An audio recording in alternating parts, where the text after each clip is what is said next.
I like parties. There is food, sometimes games, and it's easy to fade into the background and just observe. Social interaction is a lot easier to study when you don't have to be a part of it. The party went similarly to the last one HH hosted, but much more informal since there weren't any potential clients to impress. Basically that meant there was a lot more alcohol consumption. Also no Kobe beef, as it had all been either sold or consumed, but there was still meat to choose from, as well as several food items that were difficult to get in summer. Mainly fresh fruits or vegetables that were hard to produce during odd summer for one reason or another. I was right in my guess that fruits attracted organisms. Even if fruit could be farmed during odd summer, there were still difficulties with successfully harvesting it. I found the concept of food production fascinating, and once odd summer was over, I hoped to visit one of these farms. I knew that Hive City was rather far away, but supposedly the northern sectors of Fortress City had some indoor farms. Food you could grow without killing or buying. Such a fascinating concept. I sat with my friends, and introduced Nicole to some of the minions who worked at HH, but otherwise we mainly focused on eating. Nicole because she had to regenerate, and was shy, and me because I wanted to sample more unique foods. We left carrying the conversation to Mikey and Ifrit. As the party wore on, more of the night shift minions joined, and the day shift minions slowly filtered out to go home. It was interesting to see the changes this caused to the party as it happened. There was less eating, more drinking, and the conversation and party activities became rowdier. You could literally see the change as it happened, since many more of the night shift minions were boneheads and their helmets stood out. One drunken minion challenged me to arm wrestling and subsequently lost, which prompted multiple rounds of different physical tests like, who can drink the most without collapsing, or, who can jab the knife between their finger appendages the fastest without maiming themselves. Normally Sandra would have been around to stop us from doing that one. Standard party games really. After a few hours Mikey and Ifrit left, uninterested in the drinking or potentially dangerous games, and Nicole left soon after because she was full, an oddly obvious lie. Her regeneration was progressing swiftly, and at its current rate I doubted she could out-eat her body's ability to spend the calories. Why, you only had to look at her tail, where the next leg section was nearly ready to unfurl. Ah! Maybe that was why. She had been very embarrassed when Mikey and Ifrit saw her legs grow in. Nicole became embarrassed over the oddest things. I'd have to help her overcome that mental weakness, lest it result in another critical situation like when she froze up against the Stitch zombies. Well, maybe I would put that on hold. As today had already established, I was nowhere near experienced enough to handle even my own social maneuvering, let alone someone else's psychological problems. The fact that she was letting others even see her was progress enough for now. More importantly was getting Mikey to training sessions, as he was physically the weakest of my friends who worked at HH. Immediate combat performance first, group protocols second. I was finishing my third portion of food, and considering leaving to see if Nicole was still up, when a minion I hadn't talked to before walked over to me and spoke. "Hey kid, boss wants a word with you," he said. I glanced at the table he was gesturing to. Hellion sat with a group of minions, mostly boneheads, few of which I had spoken to in my time at HH. Sandra had said that minions were grouped into teams according to who worked best together, but those groupings were by no means set in stone. The jobs I had been on involved minions from multiple teams, and Mikey frequently worked with members from teams 2 through 5. But the minions around Hellion were a different story. If the gossip I got from other co-workers was correct, the minions sitting at the tables around Hellion were almost exclusively Team 1, and they rarely worked with the other minions unless they needed someone with a specific skill set, which they rarely did. The fact that quite a few of the boneheads weren't mutants suggested that several powered individuals were hidden among them. These were the professionals that worked for Hellion directly, or with clients who were considered volatile. Right now they were celebrating a job in E8 that they had just gotten back from, so in essence this party was actually for the successful completion of 3 jobs. I followed the minion over to a small table in the center of the group, where Hellion sat alone. Close enough to the surrounding tables to talk comfortably, but far enough that the small embers and tongues of flame that every so often sparked off of her wouldn't catch on anyone. Right now though, there was very little fire emanating from her. But I could still feel the radiating heat. It was like standing next to a human-sized heating coil. Hellion's horned helmet was off and placed to the side so she could eat and drink. She took a long pull from her beer as I arrived, and gestured with her other hand for me to sit across from her. I sat hesitantly. She finished her sip and spoke, don't look so spooked. Here, have a beer. Just don't tell Sandra. She pulled another bottle from a cooler at her feet and slid it across the table. I had to catch it before it slid off the edge. I don't think we've been formally introduced. It's Tofu, right? Yes. Hellion, but I'll assume you knew that anyways. I called you over to thank you for your work last night, and apologize for having you do something like that. Shouldn't have to rely on a teenager for the really dangerous stuff, but it was a uniquely complicated situation, and without you running point for imp we wouldn't have been able to act effectively. No worries. It wasn't difficult. She grimaced at my response. Apparently it wasn't what she wanted to hear. Right, imp mentioned your upbringing. I guess. She stopped talking, and glared at a few of the surrounding minions who had been listening in. They hurriedly returned to their own conversations, and she continued with a lowered voice, I guess you've had practice with this type of thing. She took another sip of beer, then suddenly asked, want me to burn them to the ground? Huh. Whoever treated you like a lab rat? Want revenge? I paused to consider. It was an interesting offer, and definitely tempting, but New Dawn Incorporated wasn't a faction I wanted to deal with if I could avoid it. If my research was correct, they were a weapons producer that operated at a nationwide level. Fortress City was already large and New Dawn Incorporated operated in multiple cities, therefore, they must be a massive faction. There wasn't much value in antagonizing them, and while I wouldn't say this to Hellion, I wasn't completely sure HH could go up against them in the long run. Blowing up the lab I was made unsure. But a protracted engagement no. Too risky. And definitely wasteful. As far as I knew. They thought I was dead. And I'd like to keep it that way. No. As far as they should know. I'm dead. So I'd rather just forget about it. TCH. That's too bad. I could use the stress relief. Just to make sure though. There weren't any other kids in there with you, were there? Not that I know of. Besides the scientists. The only other living things I saw were the animals they made me fight.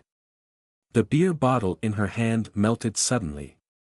The last dregs of beer boiling away as the melted glass ran through her armored fingers. Ah, damn it. She stuck her armored hand in the cooler next to her. Then flexed her fingers to break the cooling glass off.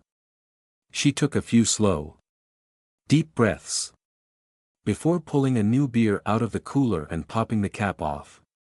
The minions around us eyed their boss warily, but otherwise ignored the outburst. Sorry about that. It's been a stressful few days. Understandable. And mildly terrifying. Amicham. Have to admit. You kids are taking all of this crap better than I am. Especially you. I'm adaptable. Pfft. No kidding. And your friend, how's she doing? I noticed she left early. I think she is doing well. Nicole regenerates quickly. And she seemed excited about getting to work with Socket's team. Good.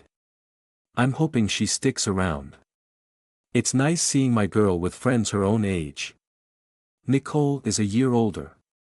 Hellion rolled her eyes. You know what I mean, or wait. Maybe you don't. I'm guessing a lot of things go over your head, huh? If you mean metaphors. Then yes. You'll pick it all up eventually.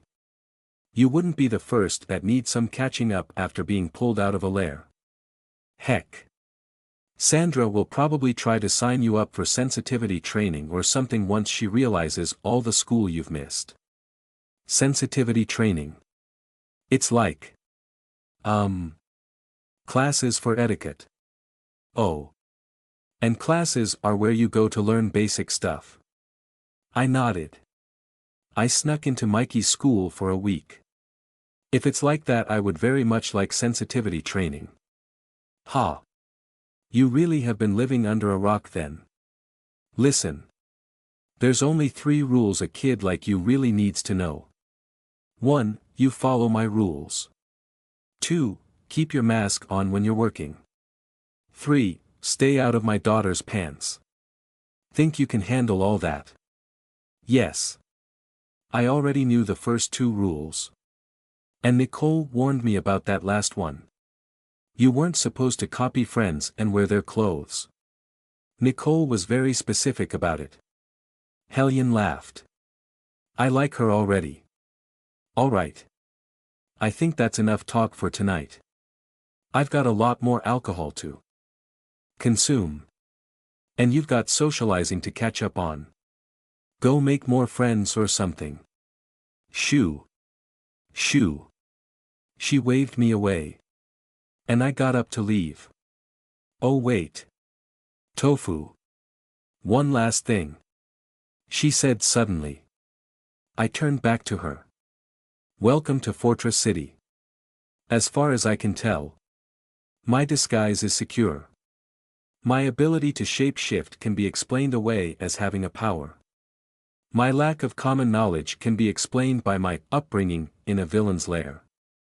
And inconsistencies in my behavior are excused by the erroneous belief that I have been traumatized by that same upbringing. Even better. There are apparently countless cases of supervillains creating new organisms in their lairs. Most of these are of the bioweapon variety like myself, of course. But enough of them involve human experimentation that my claim of being a human youth has gone undisputed. The fact that the humans came to this conclusion on their own merely cements the fact that I am human in their minds. So, for the first time in a long time, all the major threats to my continued operation are checked by acceptable countermeasures. Which means for the most part I'm safe well. Minus whatever random events can happen due to odd summer. But for the most part the odds of my survival have reached an equilibrium with the possible threats. It's a strange feeling. I wonder if this is how humans feel most of the time regardless. It means I can now more freely focus on less pressing pursuits. Like Griblin Tamer. And cooking. And making sure Nicole assimilates into HH without problems. Which was why I was currently on my way to Bab's store to pick up the rest of Nicole's work clothes. Nicole was quite eager to get her hands on the equipment in Socket's garage. And had been talking about the different devices she recognized all morning. Once I was done picking up her work clothes, she'd promised to go through some of the manuals Socket provided her with me. I had a nice, relaxing walk to Bab's store. Then I modeled a few items for Babs. Since she was providing Nicole's clothes at such a discount, I wasn't able to test some of the fittings on Nicole's items, since she had forbidden me from doing so. But I was happy to find that Babs and I both agreed she was just being silly about the restriction. It was nice to know I wasn't alone in thinking this was an illogical rule. Still, Hellion had warned me against it as well. So I was going to follow her rules. Or else. Possible consequence for breaking, barbecue. Shudder. I thanked Babs and left with my parcels. But immediately noticed a potential problem. Across the street, and half a block down, was a parked car with 2 men in it. Not that unusual. But I had noted them on my way into Bab's shop. And on my way out I saw one of them use a cell phone to take a picture of me. My new eye modifications made bystander tracking so wonderfully easy. I left, expecting them to follow and try to mug me for my parcels. But they didn't. They just stayed in their parked car. Curious. Once out of sight, I ducked into an alley to consider the situation. Normally when random human males showed such an interest in me, it wasn't for any benign reason. In my case it was normally because of something I was carrying. Or because my disguise didn't match the gang colors of the local faction. We were too close to Ashwood Estate for it to be a minor gang causing trouble. And they hadn't chased me for my parcels despite showing interest. They had also been waiting there for quite a while now. Maybe they were planning on robbing Bab's store. If that was the case, I would need to intervene. An hour passed as I watched them. They stayed parked the entire time. They also ignored most of the pedestrian traffic that wandered by. Only taking pictures of anyone who enters Bab's shop. Definitely suspicious. I wasn't sure what to make of this. All they were doing was taking pictures. Which wasn't harmful in and of itself. But that level of interest specifically in the customers of Bab's shop couldn't be a good thing. Most of her customers were mutants. And if one thing had been made apparent to me, it was that attention directed at mutants was rarely altruistically intentioned. I didn't need another group of people targeting mutants right now. Hellion was already stressed from so many factions targeting mutants while her daughter was working as a minion. Another one so soon might be bad. So, how to handle this? I could kill them.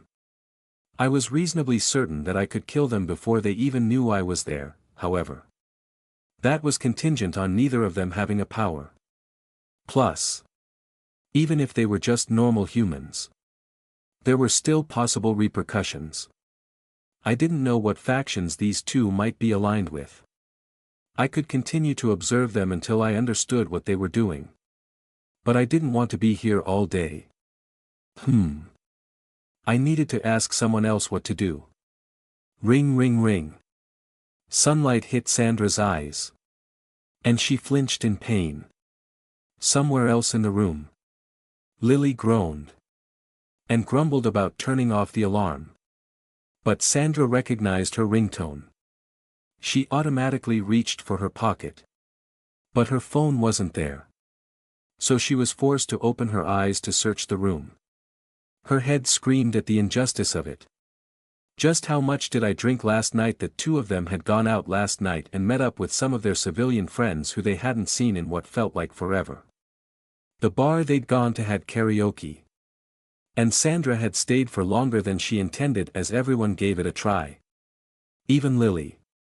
She remembered them all getting a cab together after the bar closed. And then she was reasonably sure she made it home. But other than that, nope. Glancing around what was thankfully her living room, she noted the bodies of several friends sprawled on various sofas and chairs. Sandra herself was on the floor, wrapped around several pillows. God! I haven't seen a crime scene like this since college.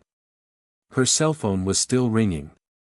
Sitting on the end table where she dumped her keys and wallet last night. She dragged herself over to check the number. Despite her nearly overwhelming urge to bury her head under the pillows, her phone was never off.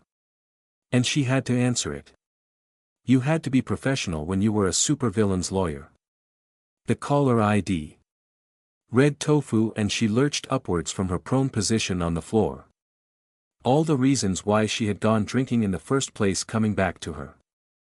Then she gasped in pain and held her head at the sudden movement. It's Tofu. I know what I said. Sandra almost shook her head before stopping herself. Then she answered the call. Her voice a bit hoarse. Hello. Hello, Sandra. I have a problem I need your help with. 1,000 thoughts flew across Sandra's mind. Everything from Tofu having been arrested, to Tofu needing a therapist by the end of the day. There's two guys in a car taking pictures. And I can't tell if they are enemies or not. Please explain. Tofu explained the situation in more detail. And Sandra slowly came to realize what was going on. It was obviously an investigation of some kind. Although whether or not it was central agents or a private investigation of some kind she couldn't guess. Not her department. Lily. I need you to talk to him. Ag. Time-sensitive Lily. Sandra forcefully put the phone in Lily's hand. And went to the kitchen to get glasses of water for both of them. She could hear Lily's muffled voice slowly follow her from the living room. All right, twerp. What did you do this time? Uh-huh. Sure you didn't. Just give me the details. What's the license plate? Lily asked a few more questions. And then accepted a glass of water from Sandra. She took a large gulp. Before falling silent to consider the scenario Tofu described. After a while her scowl changed to a smirk. Sandra had seen that look before. All right. Said Lily. Here's what you're going to do. Damn. Look at the horns on that one Harris. Wonder how he even gets his shirt on in the morning. I think that's a woman. Pfft. As if I can tell. Just make sure you get the picture, Spence. Spence took a picture of the mutant entering the store. While Harris lowered his window a bit to get some airflow going. The two agents had been parked in front of the clothing store all morning. And the sun was finally high enough that their car was getting cooked. Bad luck they picked the one spot not covered by an overhang. But their shift ended in a few minutes anyway. As they watched the store. Another mutant approached and entered. Who knows, Spence could be all of M. Could be none of M. No way it's none of them. I'd bet half the mutants in this sector have ties to Hellion. Wouldn't be surprised then again. I'm more concerned about the normal-looking schmucks that went in there. You know what kind of business a normal person has in a muty clothing store, the kind who isn't really all that normal. Unregistered powers. Mark my words. Oh, ew. Getting freaky lingerie for their freaky girlfriends. Stop. Don't make me barf. Look, there goes another one. You can just ask him. Spence pointed to a man who was walking to the front of the store. Already laden with shopping bags. And apparently about to enter the store and buy even more. Harris went to snap a picture of the guy. When the burdened shopper suddenly turned in their direction and stared right at them. The man was Spence. Well. Not Spence. But it was his face. He could have been his twin brother. Shit. It's the shifter. What? That's him. The guy Davidson saw. The reason we're out here. Don't shit your britches. All he's doing is letting us know we've been had. He could have been any of the people who walked into that store today. Hell. He could have been all of them. We've been wasting our damn time. Crap. Mumbled Spence. So what now? I'm calling it in. Hopefully the soups aren't busy with their thumbs up their asses. Keep your eyes on him, would ya? Spence watched the shifter. Who hadn't entered the store. And was instead slowly walking away. Harris finished his call and hung up. What did they say? Asked Spence. Keep eyes on him. Cape is on the way. Answered Harris. Starting the car. Huh. Guess sometimes the soups really are around when you need them. That. And if he gets away, we're gonna have to start implementing anti-imposter procedures. That face trick puts him in the mimic category. Ah no. Yup. Passwords and check-ins. Christ. Cameras and a buddy system at all times. Maybe even off-duty. Can't we just shoot the guy like damn? Dispatcher says suspected high Reagan. Can I shoot myself? Pfft. Me first. Tofu. Lily's solution to this problem was interesting. All I had to do was show that I knew the two investigators were there. Display my shifting ability. And then the entire investigation comes to a dead end, since I've destroyed their ability to make a case against any of the individuals who frequent Bab's store. Alibis and video proof become suspect due to my ability to mimic people. And reasonable suspicion, used to launch an investigation of a person, becomes unreasonable. Since they knew I was there and actively using my power to mess up the investigation. Admittedly, it all seemed rather convoluted to me, most human laws did. But if it meant I could remove the threat without even a fight, then I was all for it. Still, this could have gone badly if I hadn't noticed the two men in the car. A good reminder that every detail mattered. And to not become complacent. I would definitely need to ask Lily to teach me more about information warfare in the future. Right after Nicole taught me more about electronics and after I learned more cooking recipes and once I was done with sensitivity training. So many things to learn. I made my way to the nearest entrance to Hellion's lair. Quickly losing the two agents who tried to follow me in their car. There were too many walkways and side streets. And they weren't willing to follow me on foot. I changed my disguise the moment they were out of eyesight. And it was a good thing I did. Considering that Magenta passed overhead almost a minute later. I hadn't realized she was in the area. Not good. I had ducked into an area without many people to change my disguise. So there wasn't a crowd to get lost in. I tried to act like any other civilian would upon seeing a hero. But after she made a large loop of the area, she zeroed in on me. Likely because I was still holding the bags full of Nicole's things that the investigators saw me with. I hadn't wanted to leave them somewhere on the chance they would be stolen. Seems I would get to test my modifications after all. "Hello, ma'am. Mind if I talk to you for a second?" asked Magenta when she was in range. "Oh my gosh. You're Magenta. I mean. Yes. It's so cool to meet you." I responded, trying my best to imitate the young women I'd heard talking at the mall. Currently my disguise was of a young mutant woman. With 2 arms on my right side and 1 on my left. Right. Sorry to ask this. But could I get your name and identification? My name's Toffee. Is something the matter? Just need to see your ID. Ma'am. Alright. 1 second. I fumbled with my pockets and bags. Stalling for time as I searched for an ID. I didn't have. Internally I began shifting chemicals around that I might need to escape. Disguising myself as a female mutant had been a mistake. It was the most believable disguise to excuse the bags I was carrying. But I didn't have a matching ID. For a woman. Only males.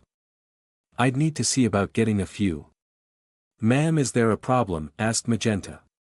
She had been scanning our surroundings. But focused on me when I failed to produce an ID.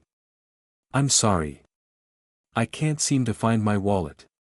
I must have left it at the store. In that case I'm gonna need you to come with me to the station to verify your identity." What's this about? Couldn't we just go to the store and get my wallet? I am already late as it is." Her eyes narrowed. "I'm going to need you to come with me." "No. I'm afraid I'll have to insist. This is because I'm a mutant, isn't it?" "What?" said Magenta. Suddenly thrown off her rhythm. "No. Ma'am, this is a legitimate investigation." "Oh please. You could have picked anyone to stop. Do you think I stole these? I have a receipt." I waved it at her. "That's not what this is about, ma'am." "So what is it then? I have the right to know what I'm being charged with." "You aren't being charged with anything." I pulled out my cell phone and started dialing. Hey. Stop that. Or what? You'll beat me up. I'm calling my lawyer." "Ma'am. This isn't." "Hello, yeah. I'm being detained by a really rude cape and I want to press charges." "Lady. You can't just." Bam. I pretended to flinch and cover my ears as the sound of the explosion roared past us. I couldn't see it from our position. But it sounded loud and close by. Magenta immediately flew a few dozen feet in the air. Force field blazing as she tried to source the blast. Smoke started to drift over one of the buildings in the distance. And Magenta rapidly began talking with her hand to the side of her head. Presumably to a dispatcher. Her gaze shifted between me and the smoke. Well, that sounded important. I prompt. She pointed down at me. Don't move from that spot. We aren't done here. Oh, you can bet on it. I replied. My lawyer will have a field day with this. She gritted her teeth and flew away. The moment she was out of sight, I left. Leaping down from the walkway, I was onto the ground floor below. And running for the nearest secret base entrance as fast as I could. Ifrit's explosive distraction was likely all sound and little damage.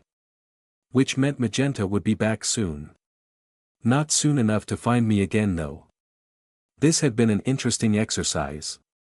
Involving subterfuge and knowledge of legal rules to remove a threat rather than physical force. It resulted in a lot less blood shed.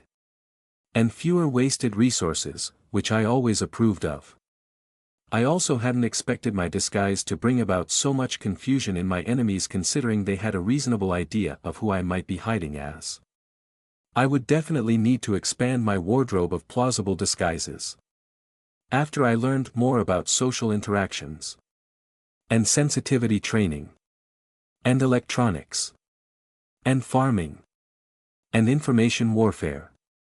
And more cooking. Definitely more cooking. So many things to learn. So much room for improvement. I can't believe those C's were just scoping everyone who went into Bab's store. Said Ifrit. Ugh. I'm going to have to order everything online until this blows over. You have no idea how hard it is to find fireproof gloves that breathe. Ifrit had been rather irate upon finding out Central Agents had her favorite clothing store under observation. And I believe the explosion she provided as a distraction was rather larger than it needed to be because of it. We had met up at one of the secret elevators to the base afterwards. And Ifrit had been muttering complaints for most of the ride down. Profiling jerks. I bet they were only taking pictures of mutants too. She said. Still fuming. They were taking pictures of everyone who went in. Ifrit. HMPF. What? Were they just standing in front of the shop? No. They were in a parked car down the block. Oh, how'd you spot them then? I noted them because they took a picture of me exiting Bab's shop. I found it unusual. What? Did they have a huge sign saying, "Here be cop spill"? What tipped you? They were using a modified cell phone. Most people use their cell phones to take pictures of themselves. Friends. Food. Or interesting occurrences. I'm not any of those things. And there shouldn't have been anything about me worth cataloging. Right. Because of how super normal you are. Exactly. Aha. Nice dress, by the way. Thank you. Babs gave it to me since I can match it. I was still wearing my toffee disguise. As I was planning to change back at the base. It hadn't been entirely successful in helping me remain undetected. However, it had sown enough doubt to allow me to leave without a physical confrontation. Which I counted as a success. I had modeled the speech style after different women from the mall. But the behavior patterns were a combination of Tim and Buzzer. Beginning with Tim's enthusiasm for heroes. And once communications failed. Switching to Buzzer's treatment of the police. Which I had noted as being highly effective that time we got arrested. The name had been Lily's suggestion. As it sounded similar to my own and was also based on a food item. Having multiple aliases that were easy to confuse with each other in casual conversation would hopefully sow doubt as to which ones were real and which ones were me in disguise. Supposedly it would also be helpful if the agent that had been talking to Babs tried to use her saying my name as probable cause to continue with the investigations. Human laws were convoluted. Say tofu, said Ifrit, her anger momentarily absent. Since I have you here, I thought you should know, some of the other minions made a betting pool about where you're from. I know. Mikey told me about it a while ago. Oh. Good. I was kinda worried since people might be tempted to pry. It's fine. It doesn't really affect me if they know my background. I actually tried to place a bet myself last night. But Spike said it doesn't work that way. Ha. Yeah, that wouldn't fly. Are you sure you're okay with it though? You should really hold on to personal information more tightly in this business. It's not a problem for me. Even if the heroes knew my personal info, there wouldn't be anything they could do with it. I've already explained my situation to Hellion and the other lieutenants in any case. So the betting pool is probably closed now. Not if you only told my mother. Hellion and the others. It's one thing for the employees to gossip. But talking about other people's secret identities is a problem if the Cowls do it.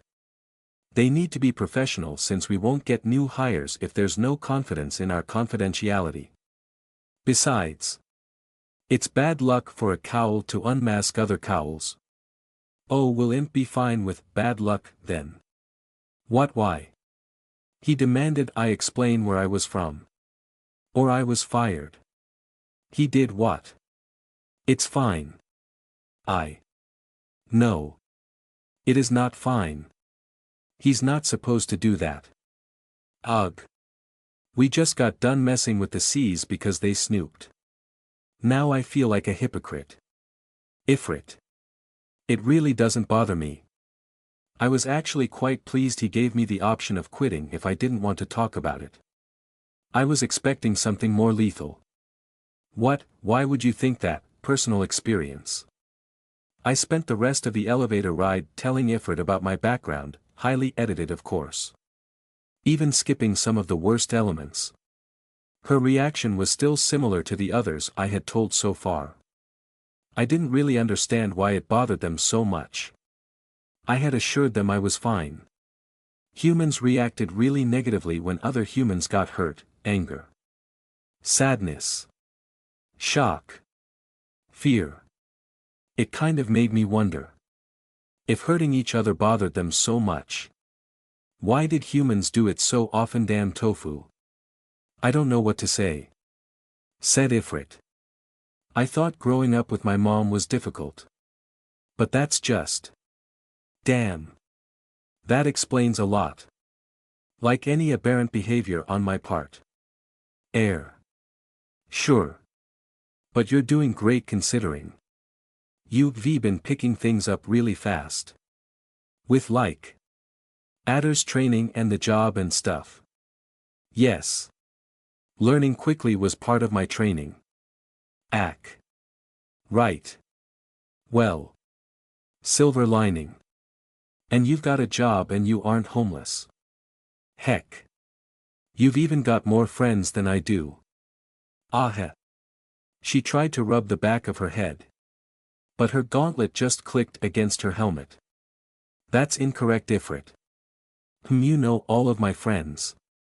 And you are my friend. Therefore at a minimum you have the same amount of friends that I do. The elevator opened before she could say anything else. And we headed down to the garage to bring Nicole her work clothes. We found her in the spare room which was temporarily hers. And she answered her door with a book labeled Advanced Gizmotech Analysis Volume 2 in her hands. As I suspected last night, she had regrown another leg section. And her balance was much better for it. She greeted us somewhat hesitantly. Hello, Hi Ifrit.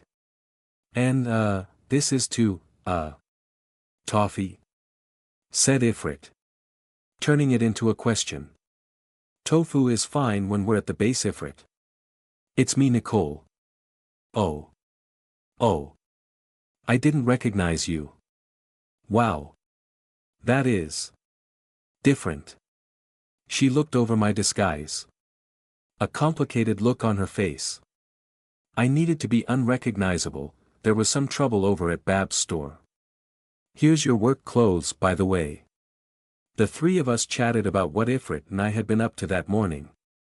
Nicole gasping at my encounter with Magenta. And Ifrit laughing at how I got out of it. Then Ifrit laughed harder when I mentioned I was using Buzzer as inspiration. Nicole asked if I was still up for going over some of the engineering manuals with her. To which I answered yes. Human engineering was one of the most impressive things about them. And I was eager to learn. I just needed to switch out of my disguise first. I dunno, said Ifrit. You're kinda rocking the sundress. Sure you don't want to stay that way? Yes. This form isn't exactly comfortable. What? Can't handle being a girl? She teased. It's more that I'm too compressed. Currently the extra mass has flattened my stomach and is pressing up into my lungs. I wouldn't have fit in the dress otherwise. Oh. Yeah, that sounds unpleasant. Is that? Safe tofu? Asked Nicole. Not entirely. It slows my ability to become combat ready. And on top of that, this disguise receives an uncomfortable amount of attention, increasing the likelihood of an unwanted physical encounter. Humph! Exclaimed Ifrit. Tofu. You are the last person who gets to complain about getting too much attention. You do realize you get to be whoever you want, right? Some people would kill for that. Yes. But I still need to take into account various factors to maintain disguise effectiveness. Changing my form to female triples glances per minute from passerby. And extends the length of those glances by an average factor of 4. Having an obvious mutation on top of it quadruples the amount. And if it were a full-body mutat? Ifrit stepped on my foot, signaling me to stop talking. Tofu. Go get changed. And I'll explain how incredibly rude you're being when you get back, said Ifrit. Oh. I'm sorry. I didn't realize. It's fine. Go get changed. I slunk away, hoping I hadn't said anything too bad this time. She hadn't seemed too angry though. Not as much as she had been about the investigators. So I took that as a positive sign. I headed off to the locker room to change my disguise, pulling out my cell phone to call Sandra while I did so. One of the points Ifrit brought up had me curious. And I needed to ask Sandra a question. The phone rang only once before she answered. Did everything go all right? Asked Sandra. Immediately. Everything went fine, Sandra. Lily's plan worked perfectly. The only surprise was Magenta showing up. But it didn't become a fight. Magenta, oh crackers. But it wasn't a fight. Eerie fine then Ifrit's finnies. We're both back at the base already. Well, that's a relief. She sighed. Yes. On a different note. I wanted to ask if you could help me with something. What's that? I want to know if a statement is true. But I need your power to do it. There was a long pause on the other end of the line. Sandra, Tofu. My power works best when people don't know the details about it. I can't have you testing it. Oh. That makes sense. Sorry if asking was rude. There was another small pause and then a sigh. Just this once.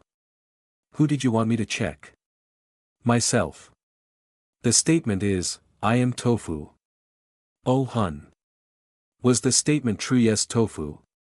It is. Was that all you wanted? Yes. I wasn't actually sure myself. And I wanted to check. Oh. But Hellion did mention there was something called sensitivity training. I spoke briefly with Sandra about setting up the training. Then thanked her for her help before hanging up. Her confirmation about my name had surprised me. Ifrit had said I could be anyone. And she was right. I could change my form completely. And edit my mind as needed. Yet despite wearing the toffee disguise, the name Tofu still registered as true to Sandra. It seemed I really was Tofu. Ifrit. And. Yup. Toffee just waltzed into the guy's locker room, said Ifrit, watching from the door to the rec room. Guess we should probably explain that too. Gotta say though, it's hard to be mad at him when he's so clueless sometimes. I wasn't mad at him, said Nicole. She wasn't very convincing, glaring at the floor as she was while absently rubbing at her elbow. Maybe not. But it still stings, right? How would you know? Nicole snapped. What the hell is that supposed to mean? Cindy was just about to snap back, when luckily it clicked. Nicole didn't realize she was a mutant. Tofu had introduced them, but she'd been in costume every time she and Nicole spoke. And, "You're a mutant, me too," doesn't exactly come up in polite conversation. Nor did it normally need to be said. In costume, all her mutant features were hidden, and her raspy voice could easily just be the result of a voice changer, or smoking 10 packs of cigarettes a day, or whatever else people in the mask business got up to. In costume she could easily be mistaken for a powered individual. Oh God. And I was pushing all of those opportunities for disenfranchised mutant spiels on her yesterday, like some condescending hero at a high school pep rally. Probably thinks I'm a huge tool. Cindy rapped her knuckles against her forehead to try to drive the embarrassment out. Then she began to remove her gauntlet. Somewhat of an involved affair, as there were multiple latches and buckles meant to keep it secured in a fight. And she had to slide the siphon mechanism out of the palm of her hand, her least favorite part.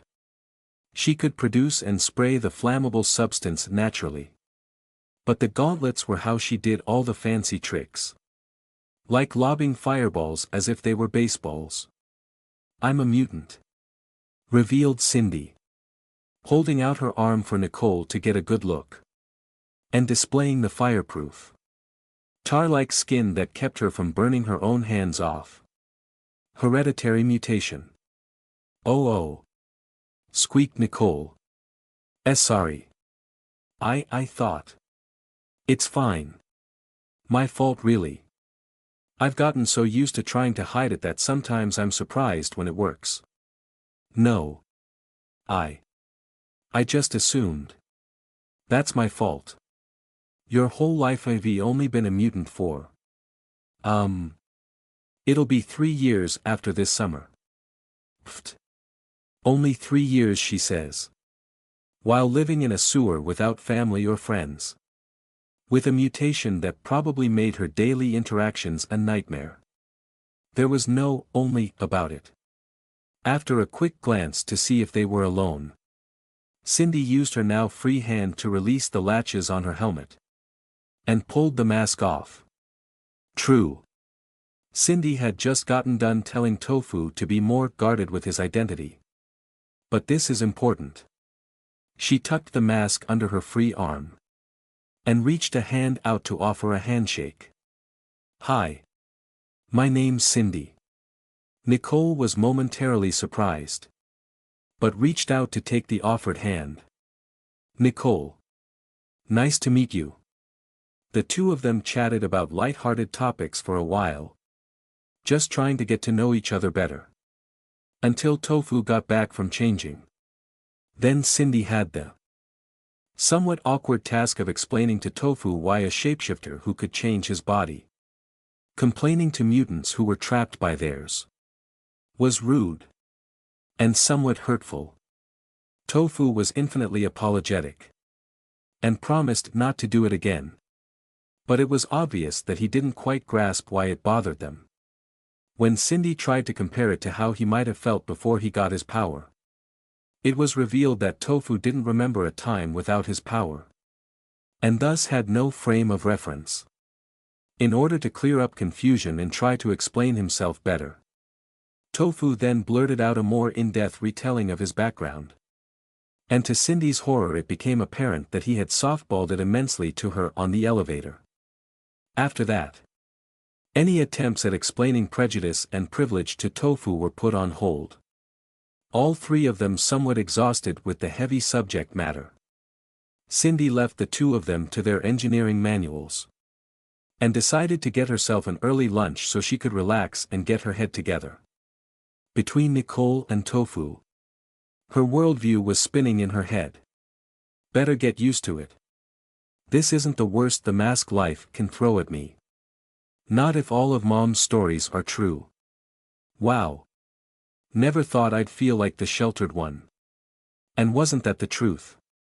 Between being a mutant and having Hellion for a parent, Cindy had more than her share of life experiences. She remembered sitting in the principal's office as her mother argued with the superintendent over a possible expulsion. Cindy had inadvertently lit a desk on fire when some classmates teased her. Or another time when the Espada had tried to kidnap her when she was 16. Imp and Smoke had put that attempt down before it could get off the ground though. Or when Adder had started teaching her martial arts after a stray ball gave Cindy a black eye in gym class. The thrower had snidely joked that Cindy was already wearing gloves. And should have been prepared. Or the time Cindy came to a stop. Lost in thought.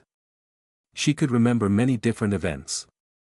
But every time, either her mother or someone from HH had stepped in to support her.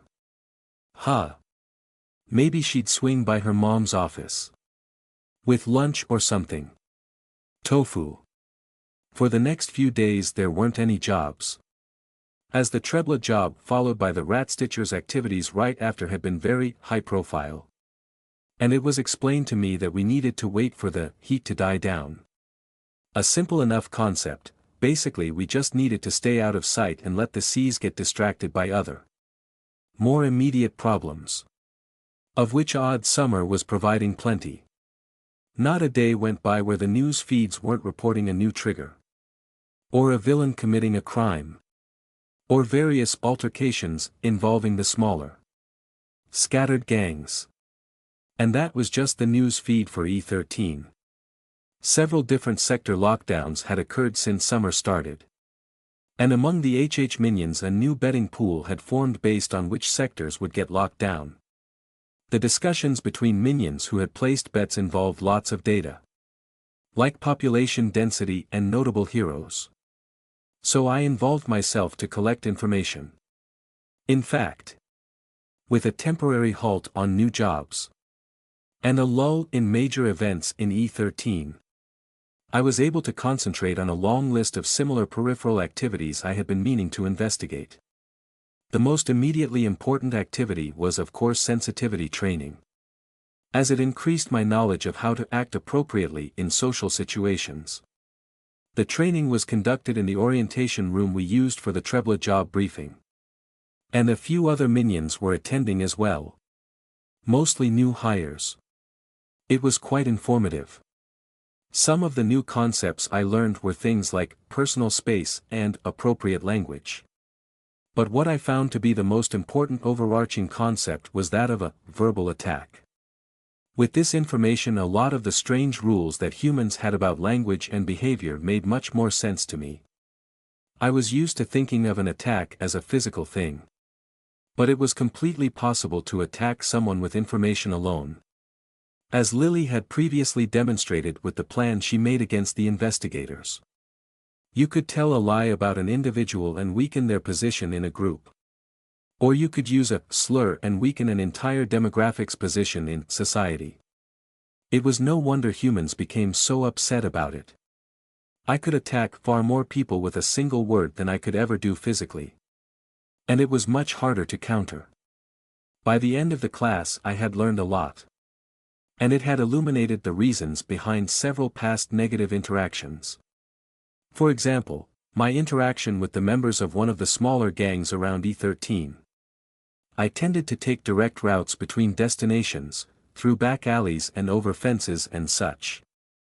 And because I had gone through their territory without properly greeting or acknowledging the lookouts, I was perceived as having ignored them. Implying that they were inconsequential. And potentially damaging their reputation if they didn't confront me. The fact I had been using my mask to ward away any potential muggings at the time had only made it worse. As they could have ignored a random ignorant civilian. But not someone clearly associated with another gang. Even if that gang was Hellion's henchmen. The teacher taught us several hand signs and greeting protocols we could use when I brought up the incident. All of which I meticulously recorded. The class eventually ended. And I slowly wandered to the elevators while collating the information I had learned. I was going up to my apartment for a while to try a new recipe. And then I was meeting up with Nicole to go over some of her engineering manuals. Her leg segments had been growing in quickly. The steady supply of Speedster Formula energy bars providing the essential nutrition she needed to regenerate. Unfortunately, this also meant she was getting shy again. As it became more and more apparent just how extensive her mutation was. Mikey and Ifrit had agreed to sit with Nicole and I in the cafeteria while we ate and went over manuals. So she could get used to people seeing her. I hadn't really understood why Nicole was so sensitive about her mutation before. But after the class it made a bit more sense. I hadn't realized where all the animosity towards mutants came from. I had assumed it was simply baseline humans' logical fear of someone who was more combat capable. But it was also the fear of becoming a mutant. And the damage it did to their social position. Due to several factors, such as the mistaken belief that you could catch mutavis from mutants. Antagonism towards mutants had grown to illogical levels. Some mutants even becoming resentful of their own mutations. In light of this, Ifrit's reprimand of my flaunting my disguise capabilities in front of Nicole made more sense. And I was glad she had informed me before I damaged Nicole's feelings any further. I bumped researching mutavis up the priority queue. True. I hadn't been able to identify the specific strain of virus that caused mutations. But I came into contact with and destroyed trillions of microbial organisms a day. My ability to identify and manually handle these organisms using micro-units meant I was uniquely positioned to be able to maybe help. Tofu, wait up. My thoughts were interrupted by a coworker coming down the elevator hallway. Hello, Tedic. This was the minion that accompanied Mikey and I when we were setting up gizmos for Socket. I hadn't interacted with him much beyond that. As there was little value in doing so. Our only in-depth interactions had been during the social exercises held in the sensitivity training class. Tedic had been attending as well. Great to be out of that snooze fest, right? I found it quite informative. Man. You don't gotta pretend with me. It was super lame. He dismissed. The elevator I was waiting for finally opened. And after two fellow minions disembarked I got on. Followed by Tedic. I guess he lived in one of the apartments as well. The doors closed. And the elevator went on its way. Then why did you attend the class? I wouldn't let that happen. The only way I could imagine someone tripping over me would be if it was a speedster I couldn't dodge. Or if I did it on purpose. Why, Noda? So you do got a girlfriend already? No. This time I knew what he meant. I'd heard this word before. Girlfriend did not mean a friend that was female. It meant a regular female companion with whom a person has a romantic or sexual relationship. Well then, damn man. You gotta get out there. Out where this was getting confusing. The conversation felt like those early days right after I escaped from the lab. The words were English. But it felt like we weren't speaking the same language. Like the clubs and stuff, man. Tell you what. I'm off the rest of the day. We'll head to a club and I'll show you how to score some babes. Air. I can't. Sure you can, dude. Just bring your mask.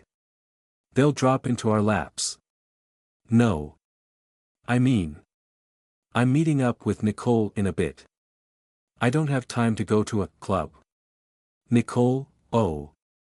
She's that chick with all the legs, right? I get it. Get what? He grinned. You know. You like a little freaky. A little wild. The instructor said you're not supposed to use the word freak, Tedic. Hey, no worries. I told you, man. I'm cool with them. Heck. I've dropped off more than one check at the cyborg panda. Know what I'm saying? No, I did not. But I recognized the reference to the cyborg panda. Which meant his comments were somehow sexual in nature. You were supposed to avoid such things at work. Or among co-workers. We just had a class about it. Tedic. I would prefer not to discuss this subject. Ah, come on. Don't be that way. Tedic. The instructor went over this. When someone says they don't wish to discuss a subject that is against workplace GUE. Alright. Alright. Sheesh. Didn't think you were such a wet blanket. He stopped talking. And we waited in silence for the elevator to reach the apartments. But then he spoke again. Real question though. The leggy girl. How does she? Like. Do it? Is it like? Hidden on the tail somewhere like a snake or down by all the legs? Oh. Does she have one for each paw? I faced Tedic and put my hand on his shoulder. The instructor had said this gesture could indicate sincerity when addressing someone if you knew the person well. But could be construed as threatening if you didn't. I was going for the latter. Tedic. Company guidelines say I should report a complaint to HR rather than come into conflict with a fellow employee. Hey, come on. I was just asking.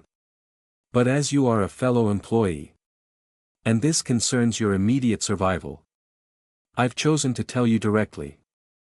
What are you talking of? I squeezed his shoulder a bit harder.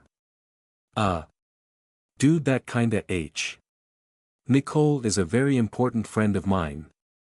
And while she is intellectually sharp and physically strong, she is emotionally fragile and very sensitive concerning her mutation. The door to the elevator opened at the apartment. Hey. We're here. Tedic tried to step off. My hand kept him in place. Your speech and behavior has the potential to emotionally damage Nicole. I can't allow that. It could potentially reduce her combat ability to an unacceptable level for maintaining her personal safety. It is only because you are a fellow employee that I am giving you this one warning. I raised my other hand so he would be sure to see it. Traction clause extended. If I think your behavior will damage Nicole, I will be forced to kill and dismantle you. Not necessarily in that order. Understood? Why, yeah, man. O' course. Loud and clear. Good. Have a nice day, Tedic. I left the elevator feeling good. It felt great to be able to solve problems with proper communication. I'm just not getting it. It's where the circuits hit the parallax tofu. Replied Nicole as she tied a tracking collar around Mr. Chonker's neck, bribing him with a piece of Nutri-Bar to hold still. From what she had explained to me, the collar communicated with a tracking device similarly to the way HH masks communicated to each other. Although the masks weren't built to broadcast position due to security concerns. Instead, the masks had an onboard map of the sector that was regularly updated in case you needed to navigate. Nicole had raved to me for over an hour about the complexity of the security features built into the masks. Only half of which I understood. Needless to say, she was enthusiastic about her new job as one of Socket's interns. I tried once again to attach the connector to the parallax. It was supposed to be easy. You took the small wire attached to the battery, brought the other end to the parallax, which was a small, green, rectangular, of course, chip, and then plugged it into the correct hole on the chip based upon the circuit layout. The problem was, there were 6 ports in the parallax. And I could not, at all, decipher which was the correct one by analyzing the circuit patterns. This was the 7th of several collars Nicole was going to use to track the Nessie herd. And I had only managed to connect one of them correctly. And that had been a blind guess. It was disappointing to discover. But I just wasn't very good with human engineering. Is it this one? I asked, pointing at the third port from the right. She looked over at the collar in my hands. Next one over, tofu. See how the circuits are sort of attached to a central one like a backbone? Yes. But I don't understand why that means the power supply needs to attach to the fourth port. Air. It's because. Well. I mean. Just look here. She pointed. The parallax needs to output at this spot so that it doesn't dump heat into the circuits. They'd melt in a second. I'm sorry. I get the heat risk. But how to choose the correct port so that it doesn't happen escapes me. Didn't you read the manual I gave you? I did. But I couldn't understand the first chapter. Really, tofu, that was a middle school primer. They don't come any simpler. Ah. Nicole grimaced as she remembered. Sorry. I keep forgetting you didn't go. Nicole. I told you it's fine. It doesn't bother me at all. I know. It just sucks you had to miss so much school. Indeed. I snuck into Mikey's school for a week. It seemed like fun. No worries. We'll get you caught up in no time. I'd gotten around to telling all my friends my backstory. Minus Tim, of course. Nicole had taken it rather well, I thought. With only a minimal amount of tears, but a bit too much hugging for my taste. The fact that I had been trapped in an underground facility was something she could empathize with. And she'd taken it upon herself to help me adjust. We finished attaching the collars to various Nessies. And headed back through the sewers to the base. Discussing my difficulty with engineering as we did so. I ran point just to be safe. As Nicole's claws still hadn't fully developed yet. You know. I think the problem is the tinker stuff. Said Nicole. You got caught up on Section 5 in Electronics for Dummies. Which is where they start to describe the Gizmotech batteries. And if you can't read the primer. Well. That's basically intro to gizmos anyway. Well. I'm not a tinker. Yeah. But this is the basic stuff. Anyone with even the most modest Benedictsi reaction should be able to. Wait. She bapped her fist into her palm. That's it. They must have never inoculated you against Mutavis. Which means you don't have Benedictsi. Is a Benedictsi reaction necessary to work with gizmos? I thought you had to be a tinker. You need to be a tinker for the crazy stuff like turning dirt into circuit boards. Or making a mech suit in your garage from scratch. Benedictsi gives the rest of us just enough of a boost to know how to work with all the stuff tinkers make. I see. I didn't realize I was missing out on something so crucial. It's unfortunate. But I may never be able to work with gizmos then. My power essentially makes me immune to disease. Benedictsi included. She frowned. So you wouldn't get the benefits of a reaction. But you really can't read the primer book, not even the first chapter? No. Reading the words was fine. But trying to understand the concepts made me feel like I was trying to add 2 plus 2 in order to get 5. It just didn't make sense. And caused quite a few logic errors. It reminded me of when I viewed Olsen's immortality power in action. Weird. She scratched her head. I didn't think you'd need a Benedictsi reaction for the simple stuff. She fell silent. And her hand trailed down the back of her head.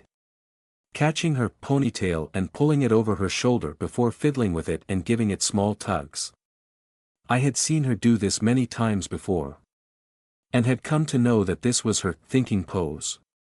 Many humans seem to develop physical tics like this when thinking. Some would pace. Some would rub at their chins.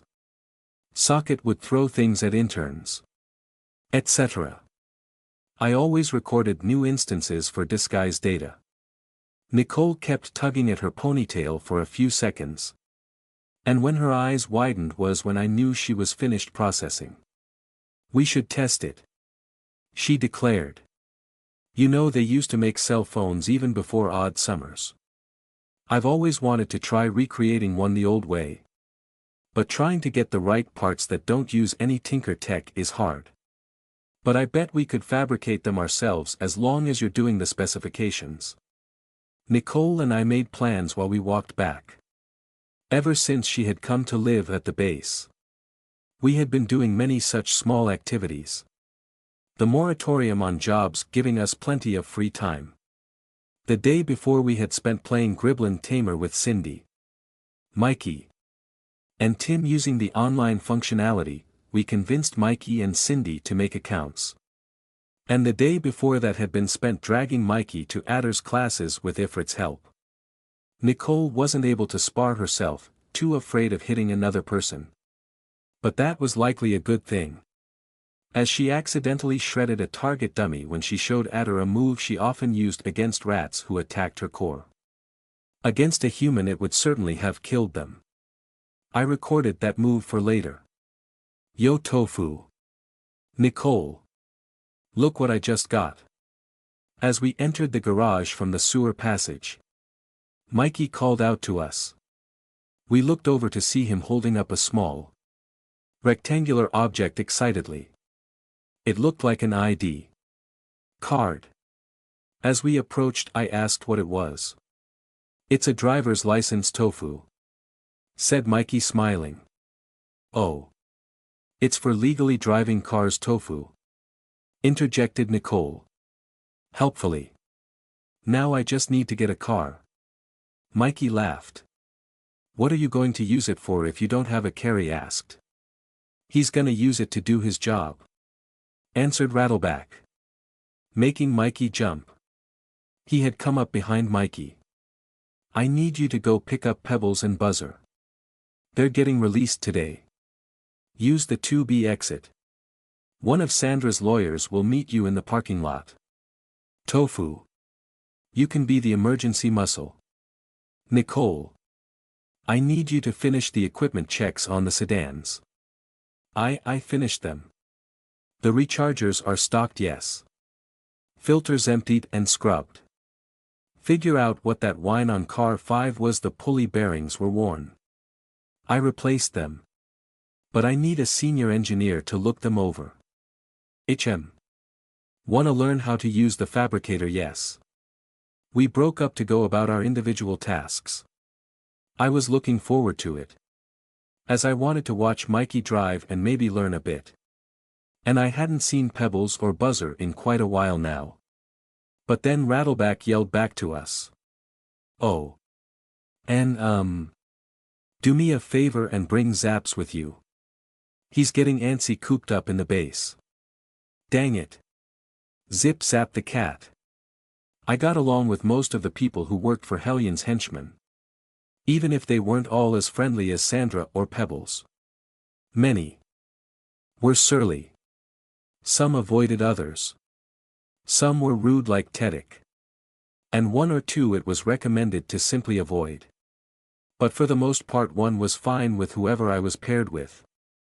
And remarkably, most of them were fine with me. Zaps though. Bip bap on the map. Zaps was likely one of the reasons why I was so easily accepted by the majority of HH.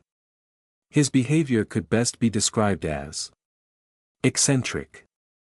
Whip-wap with the ZZZAP. We were all currently in an HH van.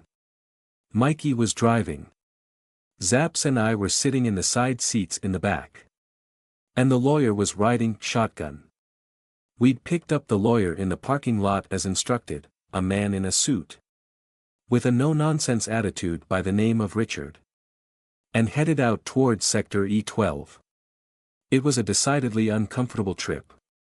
Mikey's driving was more or less fine.